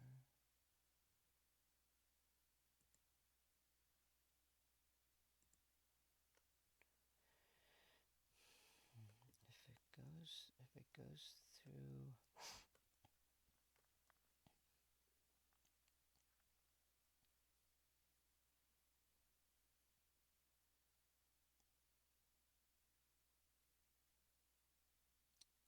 goes down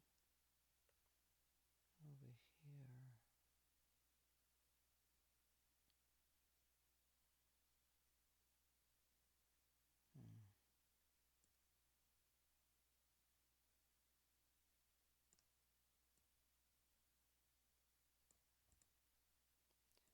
This is another beam splitter.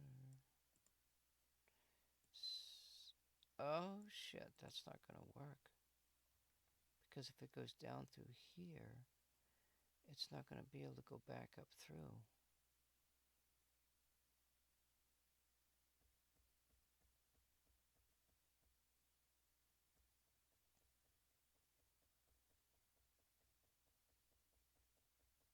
Can't use a beam splitter.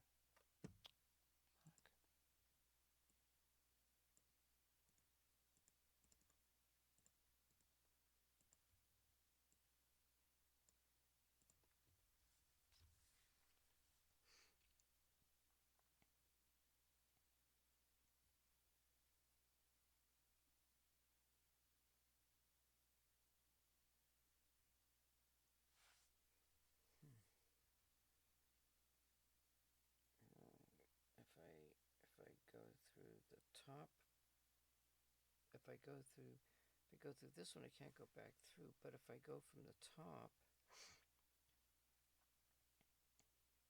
the control beam goes down through here and it bounces over to that other mirror. Oh, maybe.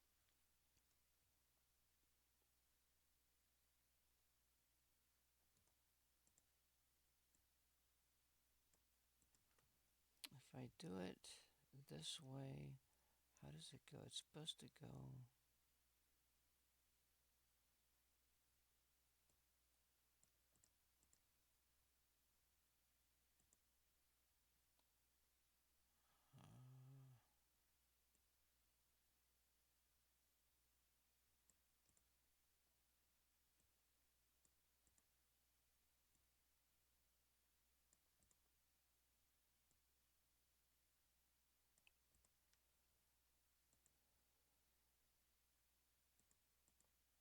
So the light comes down. Let's see, there's a mirror here. And it goes down through here. And this is this dude.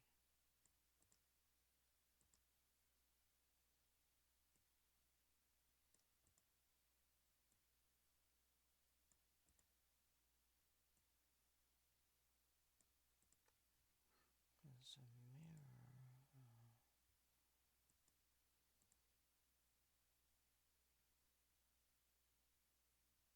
This mirror is pointed.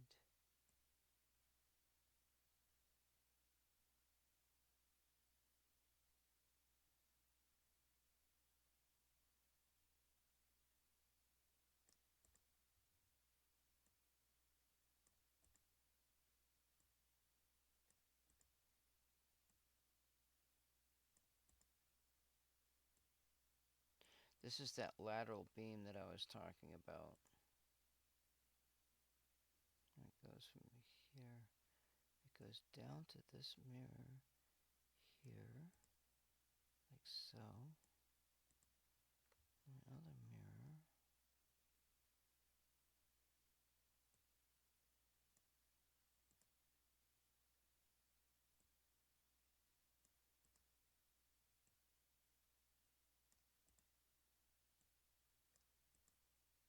It's going to bounce the signal.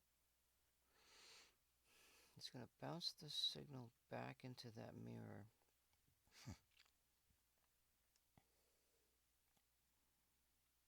It's not going to work.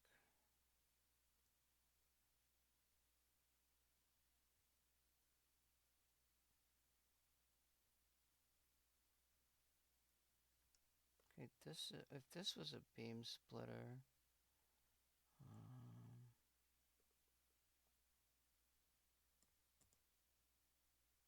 which it was supposed to be.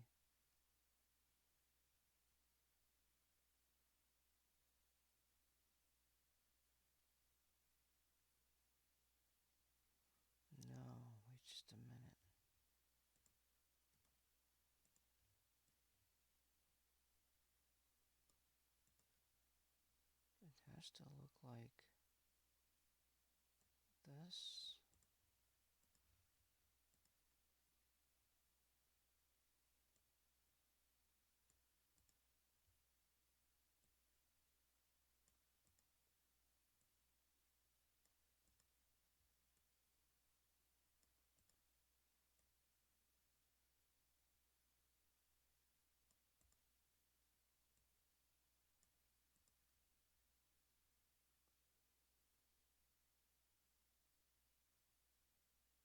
This part goes to here.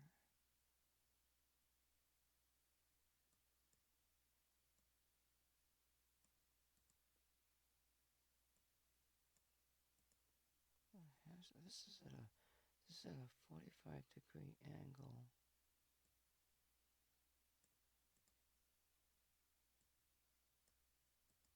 Oh, what's going to happen? This is going to go through here.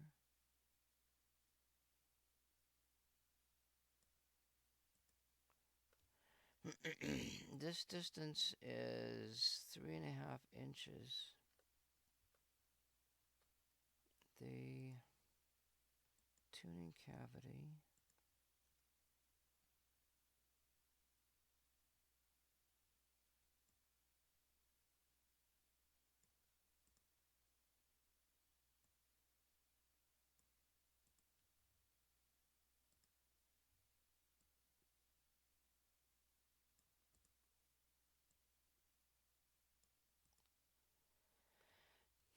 this is 3.5 inches. This is also 3 inches here. But this is coming down at an angle, so it's actually pointing at the side of the case.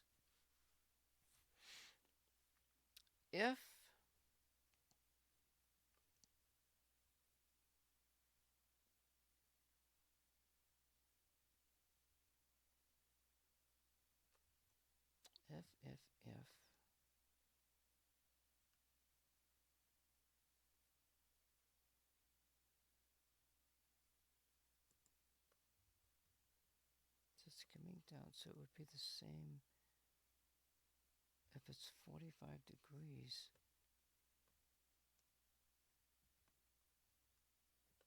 This is 90. I can shift that mirror. No, I can shift it this way.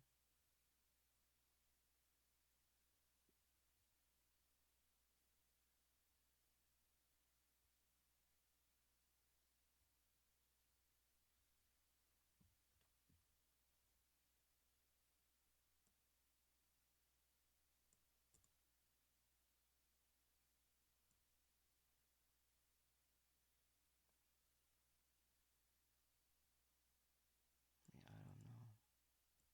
I think it can be shifted. Okay, so that what happens?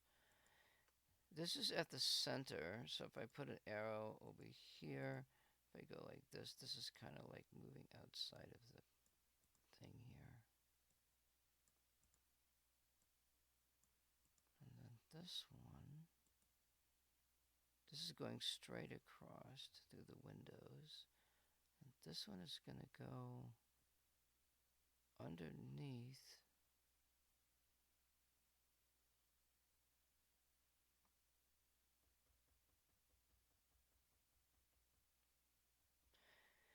There's room here. I've got 6 inches of room here. Wait, this was supposed to be right up against, this is supposed to be almost up against the wall.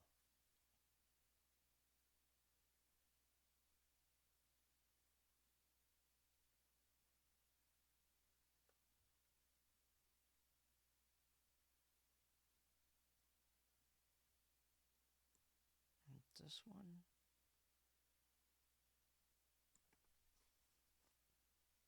so if this is 45 degrees, this is 45 degrees.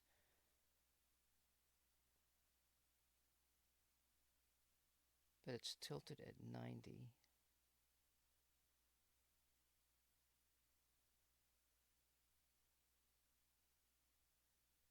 Yeah, 90 degrees. Like this.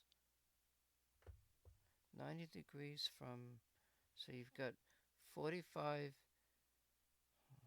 That's a really skewed freaking angle, you know what? It's 45 this way, 45 this way. This beam, if that's skewed, that second mirror is not, well, no, it's not going to send that information back, because what's going to happen is that the mirror, let's see, let's bring this a little bit further down, like this, and then we'll put another mirror here.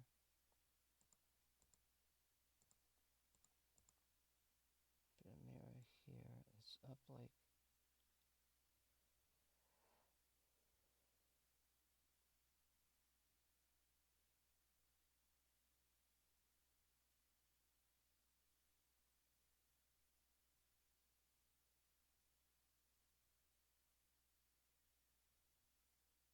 this is going to be left, it's going to be in front of the tuning cavity.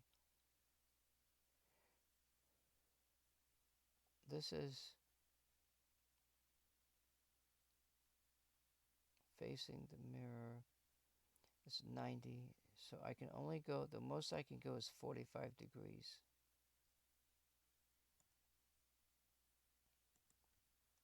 Okay, so that means this mirror, no, this, we'll do this other picture here, and this is going to be the wall.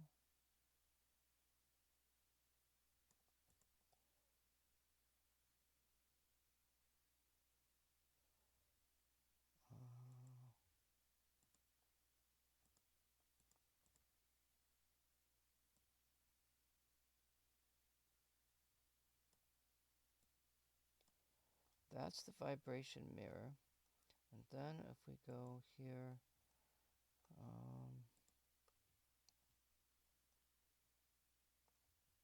and then there's another wall here. This is it's on the inside. I wanted to draw the dark box, but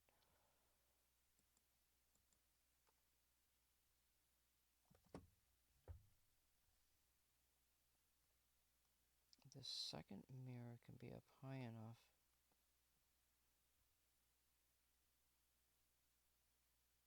to send the signal back out over here.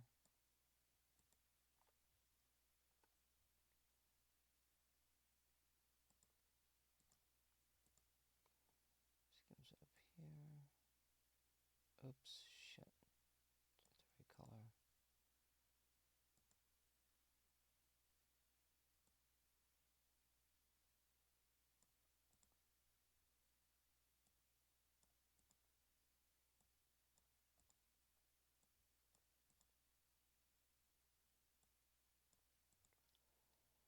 This goes over to here.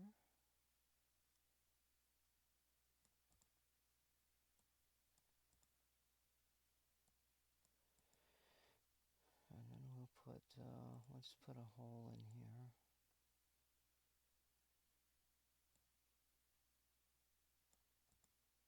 And then we'll continue the wall over here. Oops, shit.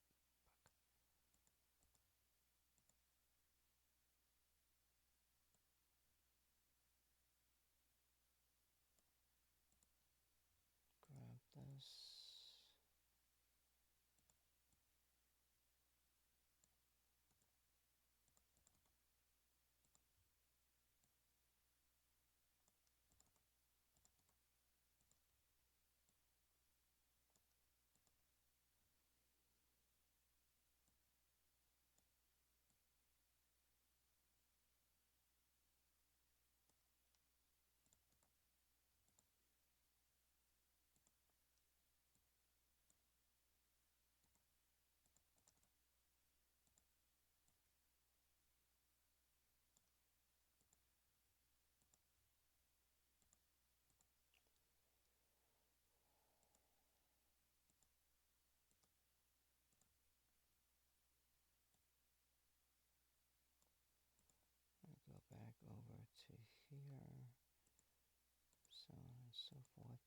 And now we have this mirror here, and I have this color with this line, and now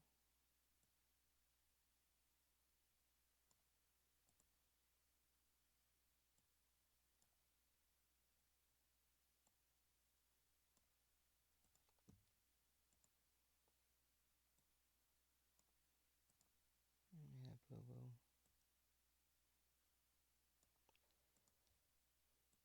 And this we want to save as, oh god, I didn't save this, did I? This is going to be, let's call it 1B.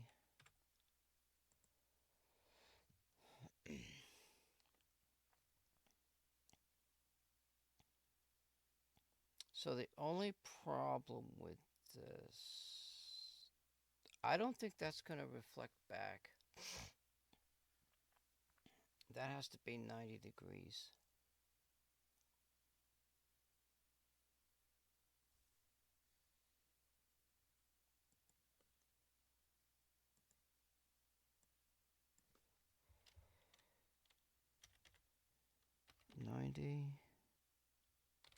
Degrees to prevent reflection.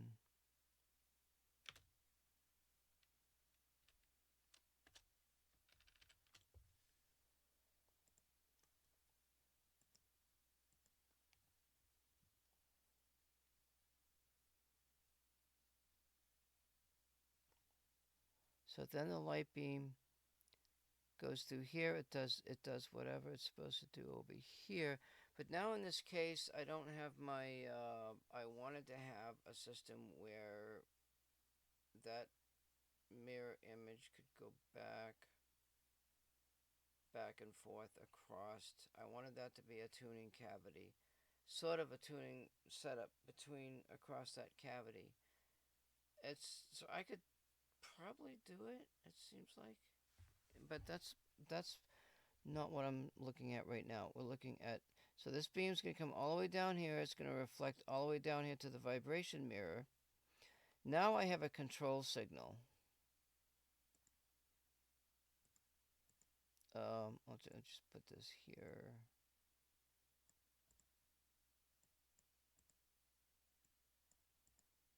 And here.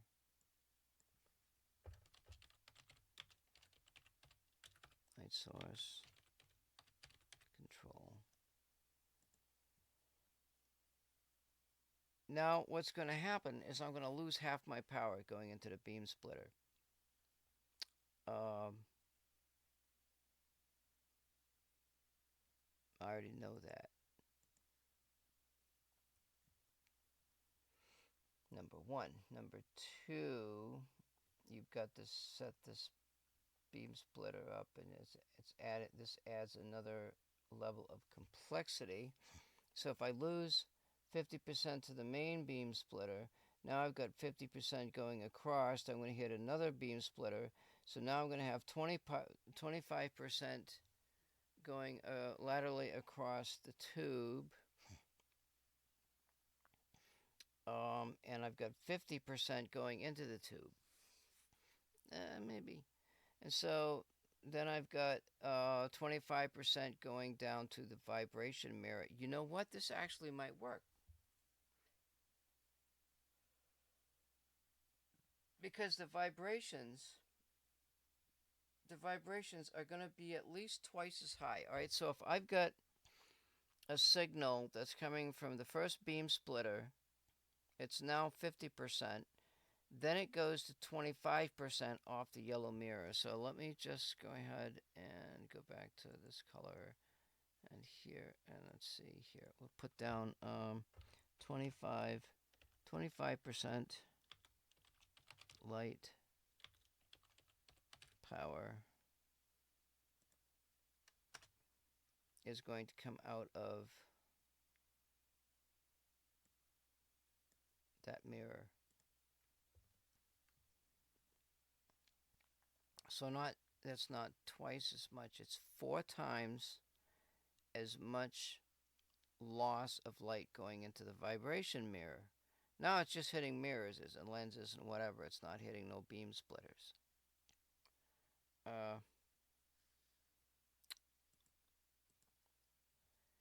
But the vibration, it's going to be at least twice as much as the system vibration. I know this for a fact. Now maybe it might even be as much as 4 times as much. It's going to be greater than the system vibration. Know it for a fact. So if we lose 25%, wait, no, that's not going to affect the vibration of the system, is it?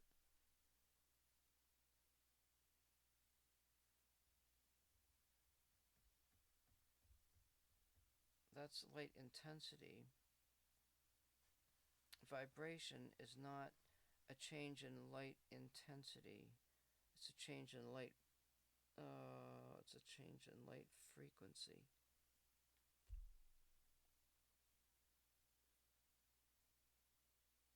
But still, it's a control source. The light power is small, but it seems like the vibration coming off of that is going to be a larger value. Either way. So the only other problem is grabbing that mirror right. I think the mirror would have to be right next to that beam splitter. Like it would have to be just, I don't know. That's the only solution. The only solution to get the actual control signal that doesn't have the noise. Wait a minute. Yeah. So it's just a control signal. It goes down to the vibration mirror. Something hits it. It goes in here. And so then, the other thing that I was doing the light vibration thing, but it had the noise thing in it. So now what I can do, what's coming out of here now is just going to be, it's not going to be this, is it? It's going to be, let's see, let's do purple. Okay, and then this right here, this is actually going to be,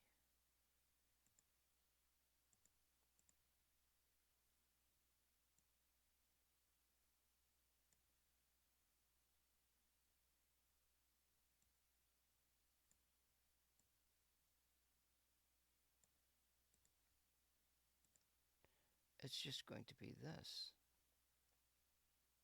because of the phase change. And now you also have a vibrational, you'll have a vibrational noise that's in here.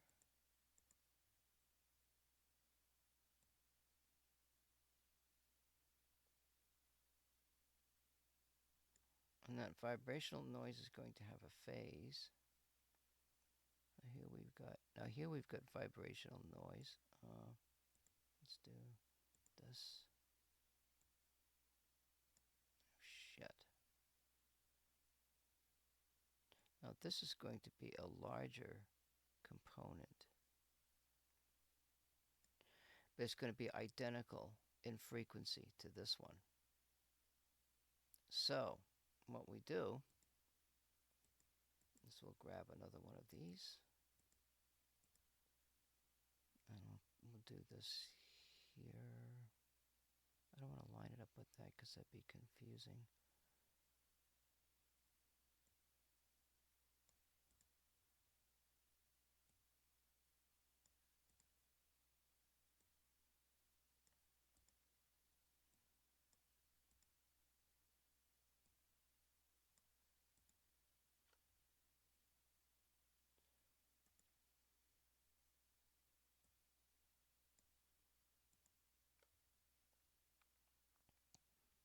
And we'll just draw.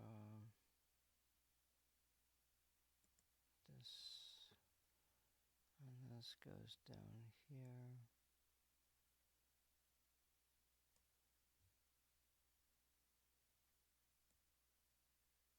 There's all this stuff here. And then you have this.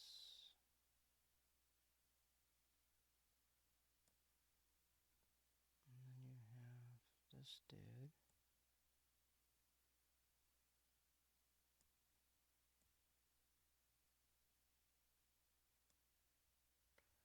And then you have the mirror. So if I wanted to change,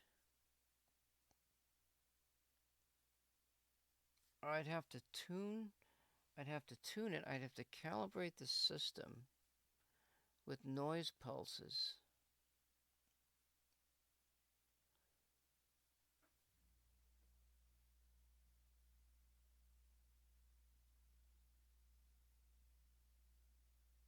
Oh, it doesn't matter, does it? Because it's going into the negative. So whatever is plus here is actually going into the negative here.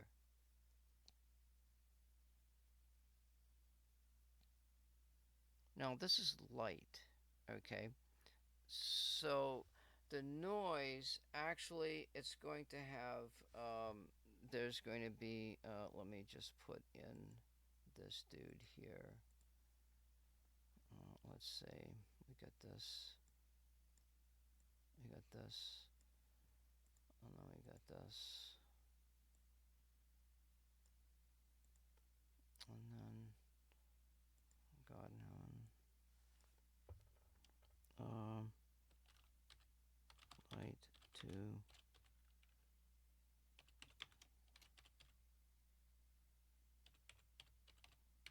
detectors.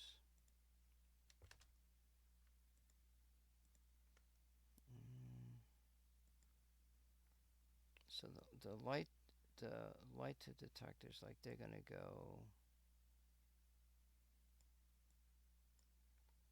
go in front of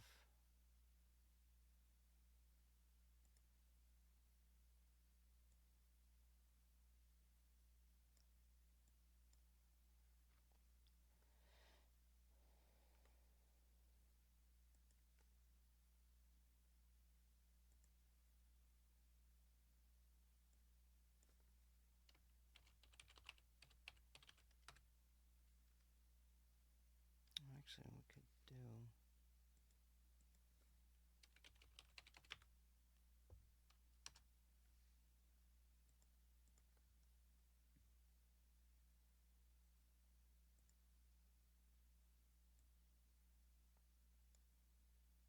I love my arrows.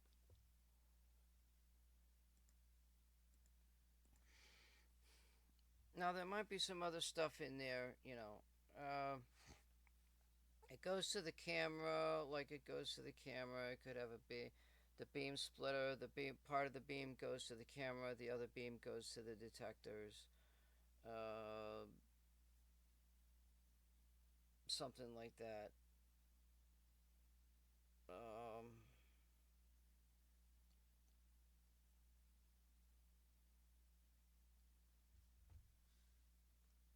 And then theoretically,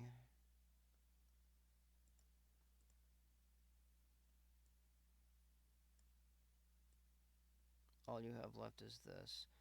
But now, you know, with this comparator system and this noise stuff, there's going to be an overlap.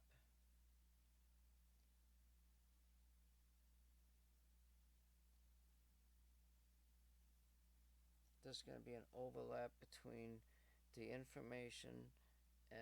I mean, if the vibration is there anyway,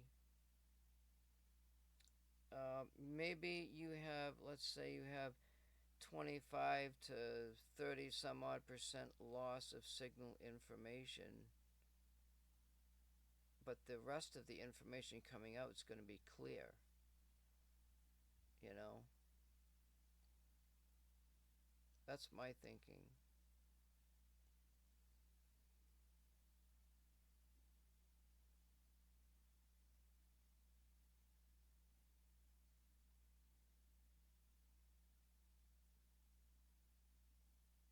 So that noise detector, so you have this is where you have the whole circuits, the circuits. You got the whetstone bridge, you've got the preamps, you got preamp 1, you got preamp 2, then you got another amplifier, you got filters. This is all the electronics part of the system in the dark. That's in the dark box. And I think what I'm going to do is I may have enclosure, like I might have enclosures. I wanted, yeah, you have to have the preamps. The preamps need to be right as soon as you can get them in there. And then you add the cold air to the preamp systems, and you get that temperature down, the humidity, and all that kind of stuff. And you get that into a stable circuit, and then maybe that's a calibration phase. Maybe once you get all this temperature stuff and the humidity and all that stuff in the system, and it's sealed. Now you're working with the seal system, and you gotta calibrate the system and find out where the leaks are and stuff like that. Um, then maybe it's possible to take the let's say you have an operating temperature, and the temperature goes up, and the machine, the Peltier circuit is not working. It's shut off because it's at that temperature. And so then you have this feedback circuit. So what you do is you make a pulse width modulated signal. You don't just turn it on and off, but if you have a PWM signal coming back from the temperature system, then it can be constantly sending that signal. It's like an automatic level control. And so if the temperature goes down, it's sensing it constantly. So it can change that pulse width modulated signal into a DC signal and just change that. Turn the Peltier cooler on and off with a pulse width modulated wave. That's the way you're supposed to do it. I mean, I don't know, man. This is a trip, and this is all doable. That's the noise portion. I don't really know what's going to happen. There's, I think that comparator circuit. So you got the preamps, you got filters for the noise. Maybe you've got a light detector. Maybe you've got a preamp. You got a yeah. So you're supposed to have a filter before the amplification circuit, but I don't know. You put a filter in there, you lose information right off the top. So I think it's whetstone bridge, preamp, um, noise comparator, and then amplifier, and that's all in that temperature system. I wonder what the temperature rating is of a comparator. So I think that's really all I wanted to talk about. I wasn't even getting into this translational thing, but I'm trying to figure out where to come up with my control source to measure my vibrations in the system, and even whether or not I can do that. Like I could test out the lateral system, and if it works, if there's something there, okay, I keep it. If it doesn't work, or do whatever, or just give up on it. If I'm getting everything I need from the other way or whatever, I don't need it. I can just get rid of it, and then I get more power. But what are you gonna do? It's crazy. What was I gonna do?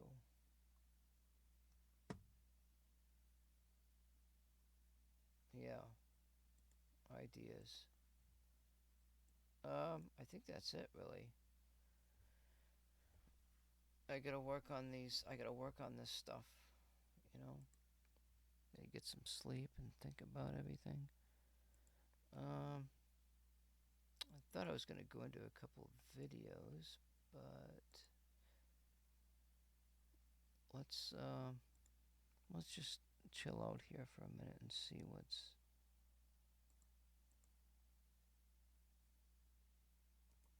kicking here.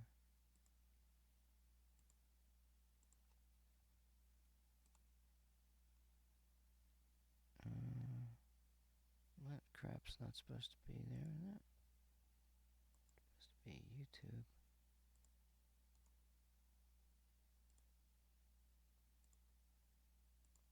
See, what's weird is you gotta go into your OBS and kind of click into it and stuff.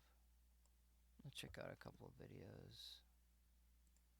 It reflects over 99.5% of visible light. So to give you an idea how reflective this is, this is the world's most reflective type of mirror, called a dielectric mirror. It reflects over 99.5% of visible light. So to give you an idea how reflective this is, I was actually looking for the reflector that I had set down on my table here, and I couldn't find it. And I was like, oh, what's this white paper here? And this is actually the reflector reflecting off of the white wall. It's literally the same brightness as the white wall here. Like, that is just crazy. Normally when you hold a mirror up, you can easily see it's a mirror because it's slightly grayer. It's grayer because it's the front of the tube. So virtually no light then it suddenly looks like I'm holding a flashlight in my hand that turns on and off when I pinch it. Because all the light from the room that this reflectance is than the mirror behind it. Higher grade optical mirrors, imagine how many times it's bouncing off the surface here before it leaves. After some research, they found that the equations that derived the Brewster angle were for isotropic materials only, meaning materials that look the same no matter what direction you looked at them. But this material was made of a polymer that looked like spaghetti stretched out on the microscopic scale. So it looked different depending on which angle or which direction you were looking at it. So what they did is they derived the equation for anisotropic materials, and sure enough, they discovered that it doesn't have a Brewster angle. Now the results of this are a big deal. This meant that it's an extremely efficient reflector, especially for polarized things you can do in therapists. Let's try this in here. Let's do this. Dielectric mirror. What's it made out of? That's my question.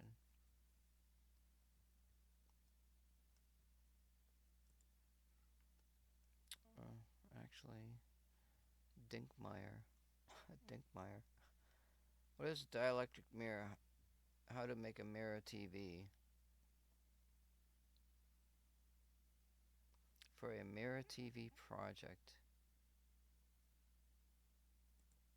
The magic of a mirror TV is in the mirror. Dielectric smart mirror technology provides maximum transparency for a flawless picture clarity, combined with a brilliant reflection that matches a standard mirror, or just the mirror by itself. Many people prefer the convenience of ordering an entire system, which includes the TV built within the mirror. We provide full step-by-step instructions below.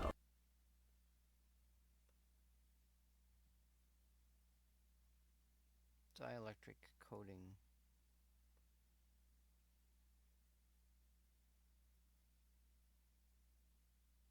Yeah, well, I got what I got. It doesn't bother me. What's this one here? Merit for a FabiPro interferometer, and I'll just cover briefly here. We talked about the FabiPro interferometer already in class. Remember, it's made out of two parallel mirrors with their shiny sides facing each other. They're semi-silvered, so light can come in and penetrate through the mirror partially. It's confined within the space here. If we send an array down here, ray n, and we send in another ray above it, ray n plus 1, ray n will present over lambda, and you can replace lambda with c over frequency, and so I might do that right here. So I can have the expression for the phase difference in two different forms. And what I point out is that phase difference depends on a variety of things. It depends on the separation of the mirrors. It depends on the wavelength of the light and the angle of incidence of the light. Consider the effect of each of those separately on that phase difference and look at how each one of those properties affects then whether you have constructive or destructive interference. No matter what, if you have constructive interference out here, the phase difference has to be an integer multiple of 2 pi. So I'll write that down as the condition for an interference maximum, which I'm going to rename a fringe, because that's what it looks like when you actually see it on a screen. We'll see those in the lab experiment. So these two conditions have to be met, where 4 pi times the mirror separation times the frequency over speed of light has to equal 2n pi. We're typically going to let cosine of theta be 1. sweep through the frequencies here, or the wavelengths, as I go through an amount of wavelength difference that's consistent with this definition of delta equals 2 pi times an integer, I will see the light right here at this point cycle through bright, then dim, then bright, then dim, then bright, then dim as that frequency changes. And how will that be? Well, if I look at that frequency difference between two adjacent interference maxima, I'll say delta for n minus plus 1 minus delta. That's nice. That was 4 years ago. This person's doing a lot of crap, ain't he?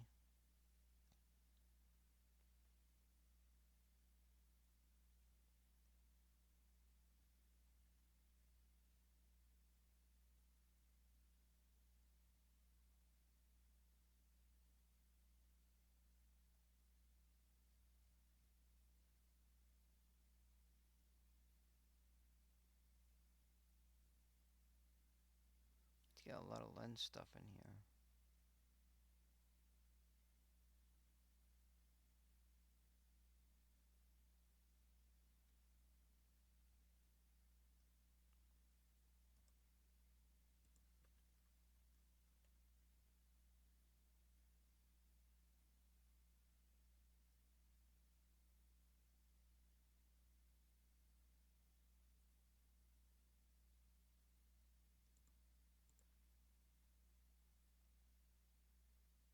I'm going to describe an experiment where a Michelson interferometer is used to measure the range of a wavelength sweep with a tunable diode laser. Okay, see what he's got here.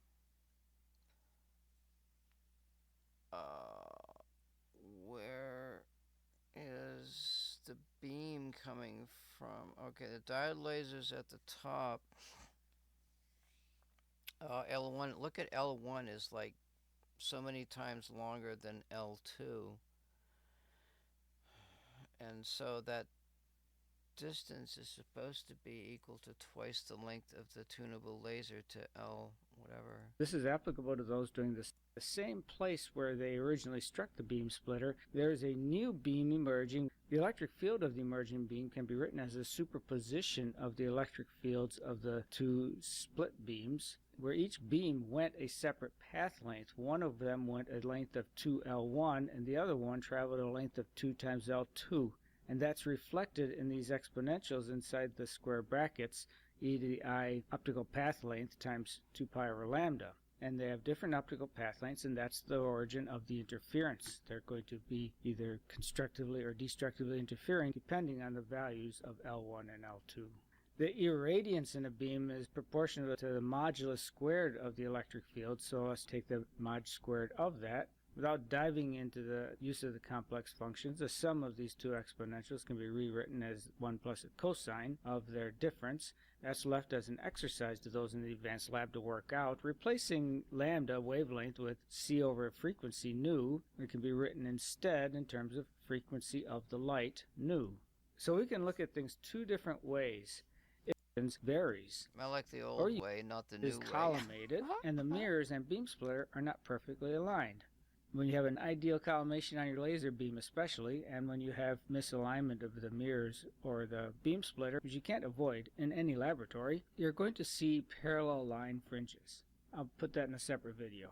In our experiment, we're going to sweep the frequency or wavelength of the laser, and as it sweeps, the fringes will pass by, as is demonstrated here. In our measurement, we'll put a photodiode right at the dead center of the fringe pattern and detect the passage of bright and dark regions. And knowing the difference in wavelength or frequency that corresponds to each one of the fringes, we can then determine the sweep range of the laser beam, which will be narrower than the actual line width of the laser, because that's actually not so interesting for the way. And one last mirror.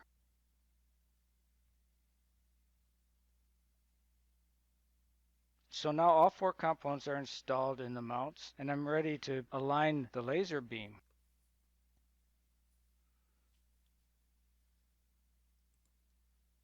Okay, so he's got he doesn't tell you the length of the He's not giving it the length between the beam splitter and the laser, is he? Why is that? Because that's supposed to be a critical number.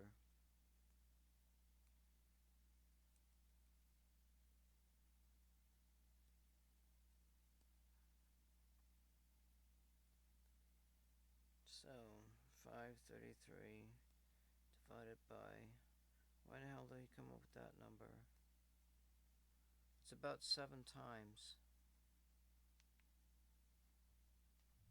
I mean, that's just ridiculous, you know? Why would you want it so short? That sweeping of the diffraction grating actually makes it a wavelength sweepable diode laser. When you turn on the infrared laser, please put on infrared laser safety glasses. The diode laser. So the beam is coming out of this hole, not this one, and it's infrared. You can't see it. There's 2 ways to see infrared. You can use a CCD camera, and we'll do some of that, or you can use this fluorescing material. You can get it from the Thorlabs catalog. If I put the fluorescing cloth right at the output of the laser, you don't see anything until you get to a threshold voltage, so I'm going to keep turning up the voltage. Yeah, crank it up. Off of the beam splitter. Nowhere close. There you go, I saw it. There. So there's the beam. Right. Can't see the beam. Bring it in edgewise. First it will hit the reflecting beam, then it will see the incident beam. So that's the reflecting beam and this. Okay. God, that would be green. Instead, I have this CCD camera pointed right at the place where the light is hitting the screen, and we're going to look at the TV and see the fringes there. With the lights dimmed, we can see what is projected onto that white screen, and you see the bright and dark fringes on the monitor. In order to do a measurement, you have to change something. For example, if we changed the length of one of the legs a known amount and watched the fringes go by, we can count the number of fringes that correspond to that length change, and from that, calculate the wavelength of the laser. What we're going to do is we're going to sweep through the frequency of the laser and determine the free spectral range of the Michelson interferometer. I've activated the piezo motor that rocks the diffraction grating in the laser back and forth. That sweeps the laser through wavelengths. As the laser sweeps through its wavelengths, fringes pass by. The number of fringes passing by corresponds to the change in wavelength or change in frequency of the laser. The rocking motion of the diffraction grating has only so much angle to it, and when it reaches the end of its rock, it turns around and comes back, and so do the fringes. As right there, it turned around. I'm going to send the beam straight into a diode so that I can look at the fringe pattern in time domain. I'm sending the output of the beam spreader to a photodiode, and I'm looking at the output of the photodiode on this oscilloscope. Channel 2 is triggering. It's simply set to the piezo driver. Channel 1 is the photodiode output. That's the yellow trace there with the ripples in it. The vertical is at 5 millivolt per division for it, and the time base is 10 milliseconds per division. And over 6 divisions, there are 1, 2, 3, 4, 5, 6, 7, 8, 9, 10, 11, 12, 13, 14, 15, 16, 17, 18, 19, 20, 21, 22, 23, 24, 25, 26, 27, 28, 29, 30, 31, 32, 33, 34, 35 ripples over 6 divisions. In your experiment, you'll probably have better defined ripples than this, but this is what I got today, and it's clear enough that I can go with it. The time base on this sweep was 10 milliseconds per division, and the sawtooth is produced by the piezo motor rocking the diffraction grating back and forth. The signal from that is just superimposed on the photodetector output. I encourage you to find a way to subtract that sawtooth out, then you can change the scale and see these much easier. For the entire sweep of the piezo, there's about 6.4 divisions. Within 6 divisions, I count 35 fringes. So using the expected frequency shift per fringe, which is C over 2 times the path length difference, the path length differences between the long and short leg comes out to 45.72 centimeters. The frequency shift between each fringe is 327.9 megahertz. The overall frequency shift that gives those 35 ripples is known by multiplying that 327.9 by 35 fringes contained within 60 milliseconds. We get 191.3 megahertz per millisecond. The laser light shifts by 191.3 megahertz. It will correspond to a movement on the time base of 1 millisecond. Now, the entire sawtooth is 64 milliseconds long, which corresponds then to 12.24 gigahertz. You could do that calculation That's like quickly. one channel. But we're not going to use that fact. We need the 191.3. I'll simulate this interferometer in ZMAX Optics Studio. This is done as a non-sequential ray trace. And I'm going to need about 6 objects, so let me insert them. The first object is the source. There, that's the arrangement I'm looking for. Let's go over the setup. The source is ellipse type. Use 20 layout rays. Analysis rays I set to 100,000. The power is at 1 watt, and the width is 10 millimeters by 10 millimeters. The beam splitter is a polygon object, and by double clicking on the row you can choose the coding on the front face to be I.5. It's at a Z position of 20 millimeters. It's tilted 45 degrees about the x-axis, and it's made out of glass material, NBK7. I set the scale to 15, which was what got it to be the size that it needed to be to match the beam. Is volume, leave it at 1. The mirrors are just simple rectangles. What we're going to find is there are no, it's no better. It's still just one big blob of bright light. We will use coherent irradiance because in our 0.00 irradiance because in our experiment we used a laser. Now how do we get the fringes to show up? You can get fringes by tilting one of the mirrors. And you know, by hand, it was absolutely impossible to have perfectly aligned mirrors. Let's just tilt one of these mirrors ever so slightly. We'll tilt the short arm mirror 0.004 degrees about the y-axis. And go back, Control D, clear and trace. And there are our fringes. These are called Fizeau fringes. And the separation between the fringes gives you the same information that the separation between bullseye fringes would give you. In another video, I'm going to simulate the index of refraction of gases experiment. And Okay, yeah, you do that. It's possible that he's looking at the deformations on the mirror. The Fabry-Pro interferometer is formed from 2 mirrors. They have coatings on them which transmit some light and reflect most light. Light incident from the left impinges on the first mirror.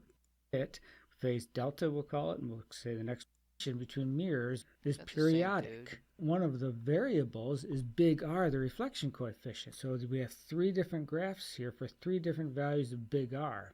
Put it in terms of 3 different values of finesse. If the reflection coefficient is very large, these peaks are very sharp. And so finesse sort of makes sense as the term here, because if the finesse is large, like 80, you have sharp peaks. That is, you have to be at the exact mirror separation in order for light to come out the other side. There are 2 different expressions that you see for the finesse. One is the F that I introduced previously. That's an interesting statement you just made. So, if the mirrors are not at a correct value, maybe it's a destructive interference that comes out that mirror. Even though I'm doing something a little different,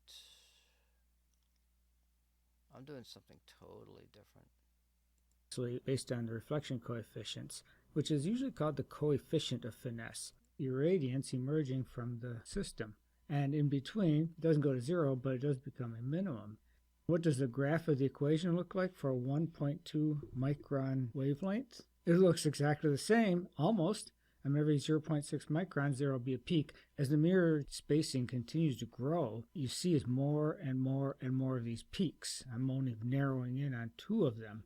And the same happens in simulation and in the theory. What's different is that the peaks appear to be wider in the simulation. And the calculation was done with a reflection coefficient on the mirrors of 50%, as was the simulation. So why are the peaks wider in the simulation? Which one's right? Well, equations are less realistic than simulation, and simulation isn't exactly the same as experiment. Although in simulation, you can control the parameters so you know what's causing the outcome. And I know that the outcome on the left from the simulation is different from the outcome on the right from the ideal equations because the simulation accounts for additional reflection off of the uncoated glass surfaces of the mirrors. If I remove the reflection off of those back surfaces, then I get exactly what the equations show. So it's these back surfaces that don't have coating. And that's the famous bullseye pattern. And for that, you can watch my video on getting a bullseye pattern with a microsync interferometer. Yeah. Wait. Let me just just go back to this here. It's very difficult to have perfectly oriented at a slightly different angle. And again, you have this spatially dependent delta increases radially as you move out from the center. A series of radial interference fringes or circular interference fringes. And that's the famous bullseye pattern. And for that, you can watch my video on getting a bullseye pattern with a microsync interferometer. It's very difficult to have perfectly oriented mirrors, and you always have a non-ideally collimated laser beam. So you would in fact have a mixture of these two patterns.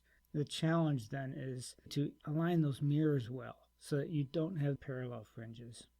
I'll give you a brief summary of how I set up the simulation in Optics Studio. This is the three-dimensional view. The orange part is the lens, which is weakly diverging, and then the one fringe. The way to determine the fringes moving by one fringe is to find two positions where the pattern's identical.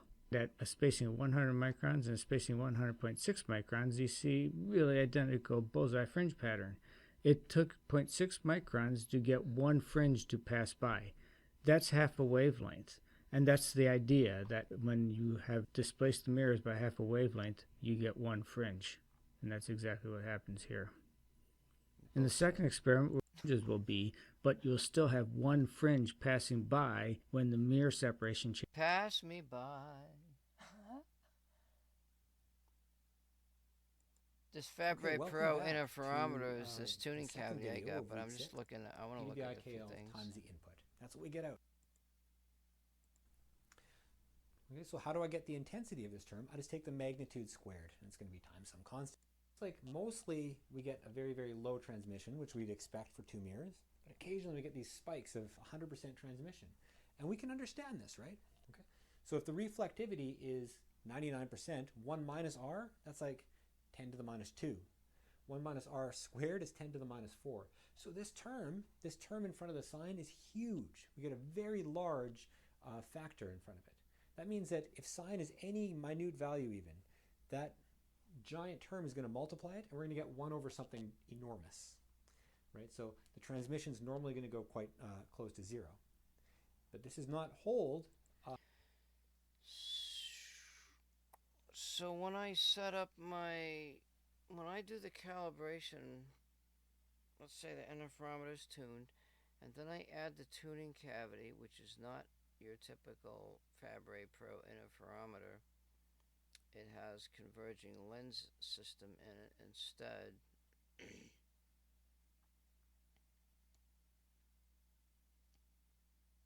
With a movable mirror. Yeah, I don't know what that's gonna do.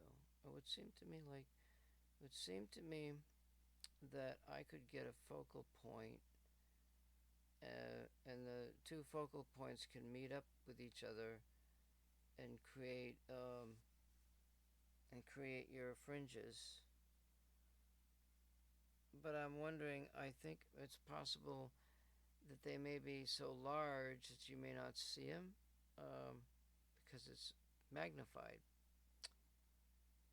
Yeah. I think it's time to call it a night, is what I think. Yeah, so I talked about my electronic stuff that I gotta do. I talked about my mirrors. I added this section with this vibration thing.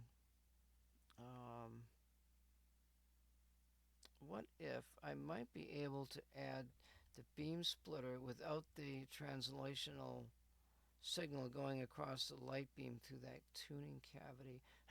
Just delete the tuning cavity altogether at the beginning. Tune the system. Send the use that second beam splitter. So there's the main beam splitter. Shit, I bought 4 of those damn things. It's the main beam splitter, the vibrational beam splitter,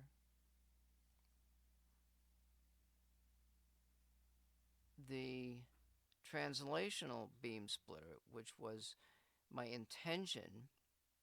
That's 3 of them.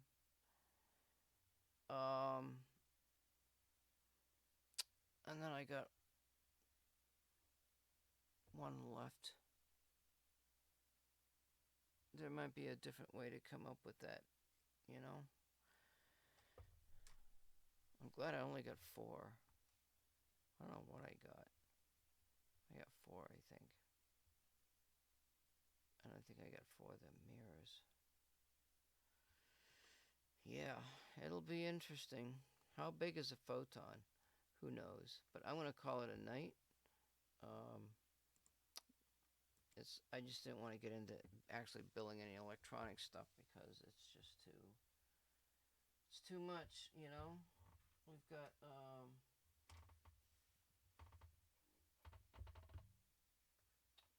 I've got a bunch of springs that I need to set up.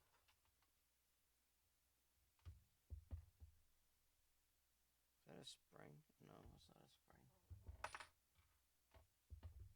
So I got a couple of these, and I don't know, like when I set up my my rods, if I cut this in half, it's stiffer than if I use the whole spring. But I think the spring is too stiff. I think the other ones I got might be too weak, but they're actually using, there's actually 2 of them. And I discovered something else too about this spring business, and I think there might be 2 springs in there, I don't know.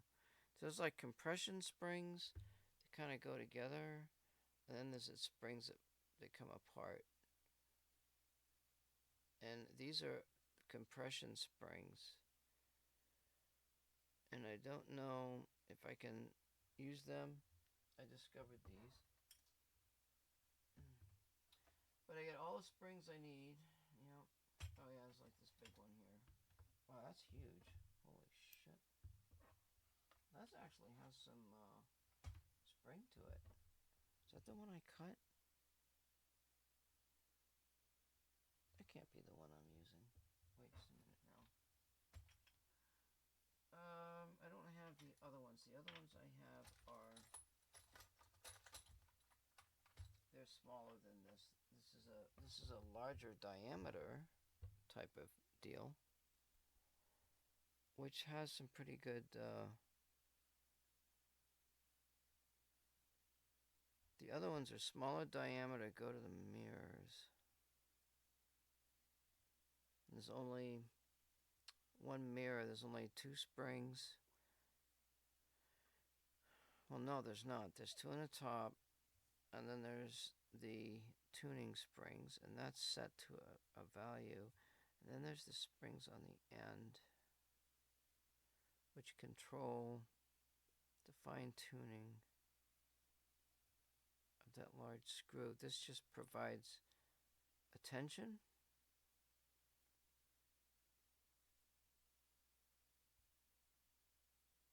There's going to be tensions on both sides of these threaded rods. And then there's going to be like a flat plate with the 440 screw hitting the flat plate. That's going to be the fine tuning. The 1024 threaded rods will have a nut, and it will have a whatchamacallit on it. And it will push the ones at the top will be locked into place.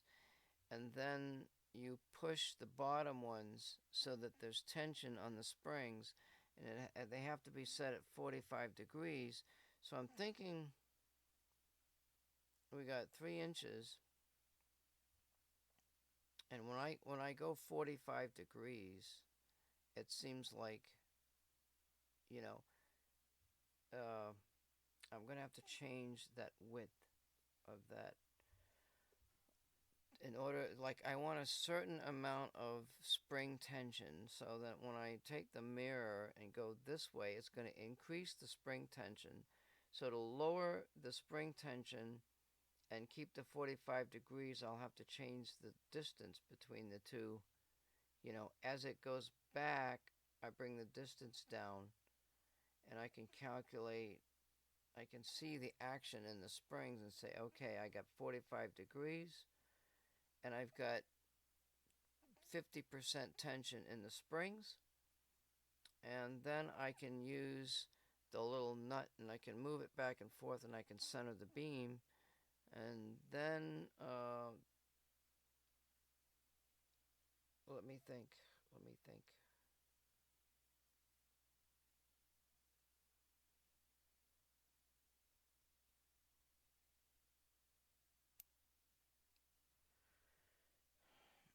Let me think, because okay, so none of those just go, the slotted things just go through the threaded rod, and that gets screwed on. But that has to be done. I'm just thinking about this right now.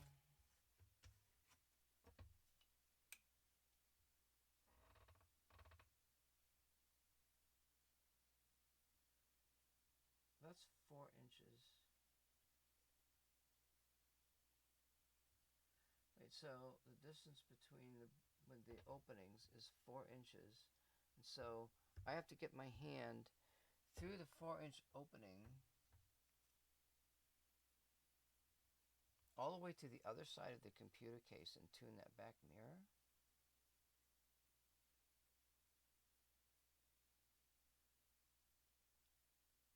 No, that's not true. Wait, no, that's not true, because the bottom piece of metal that I got this set on, everything is going to be suspended on this bottom piece of metal. So I can set the whole thing up on the bottom piece of metal, slide it into the unit. I don't have to stick my hands in there. Problem solved. I gotta go to bed. Yeah. That's that story. All right, I'm done. We'll pick it up where I left off some other day.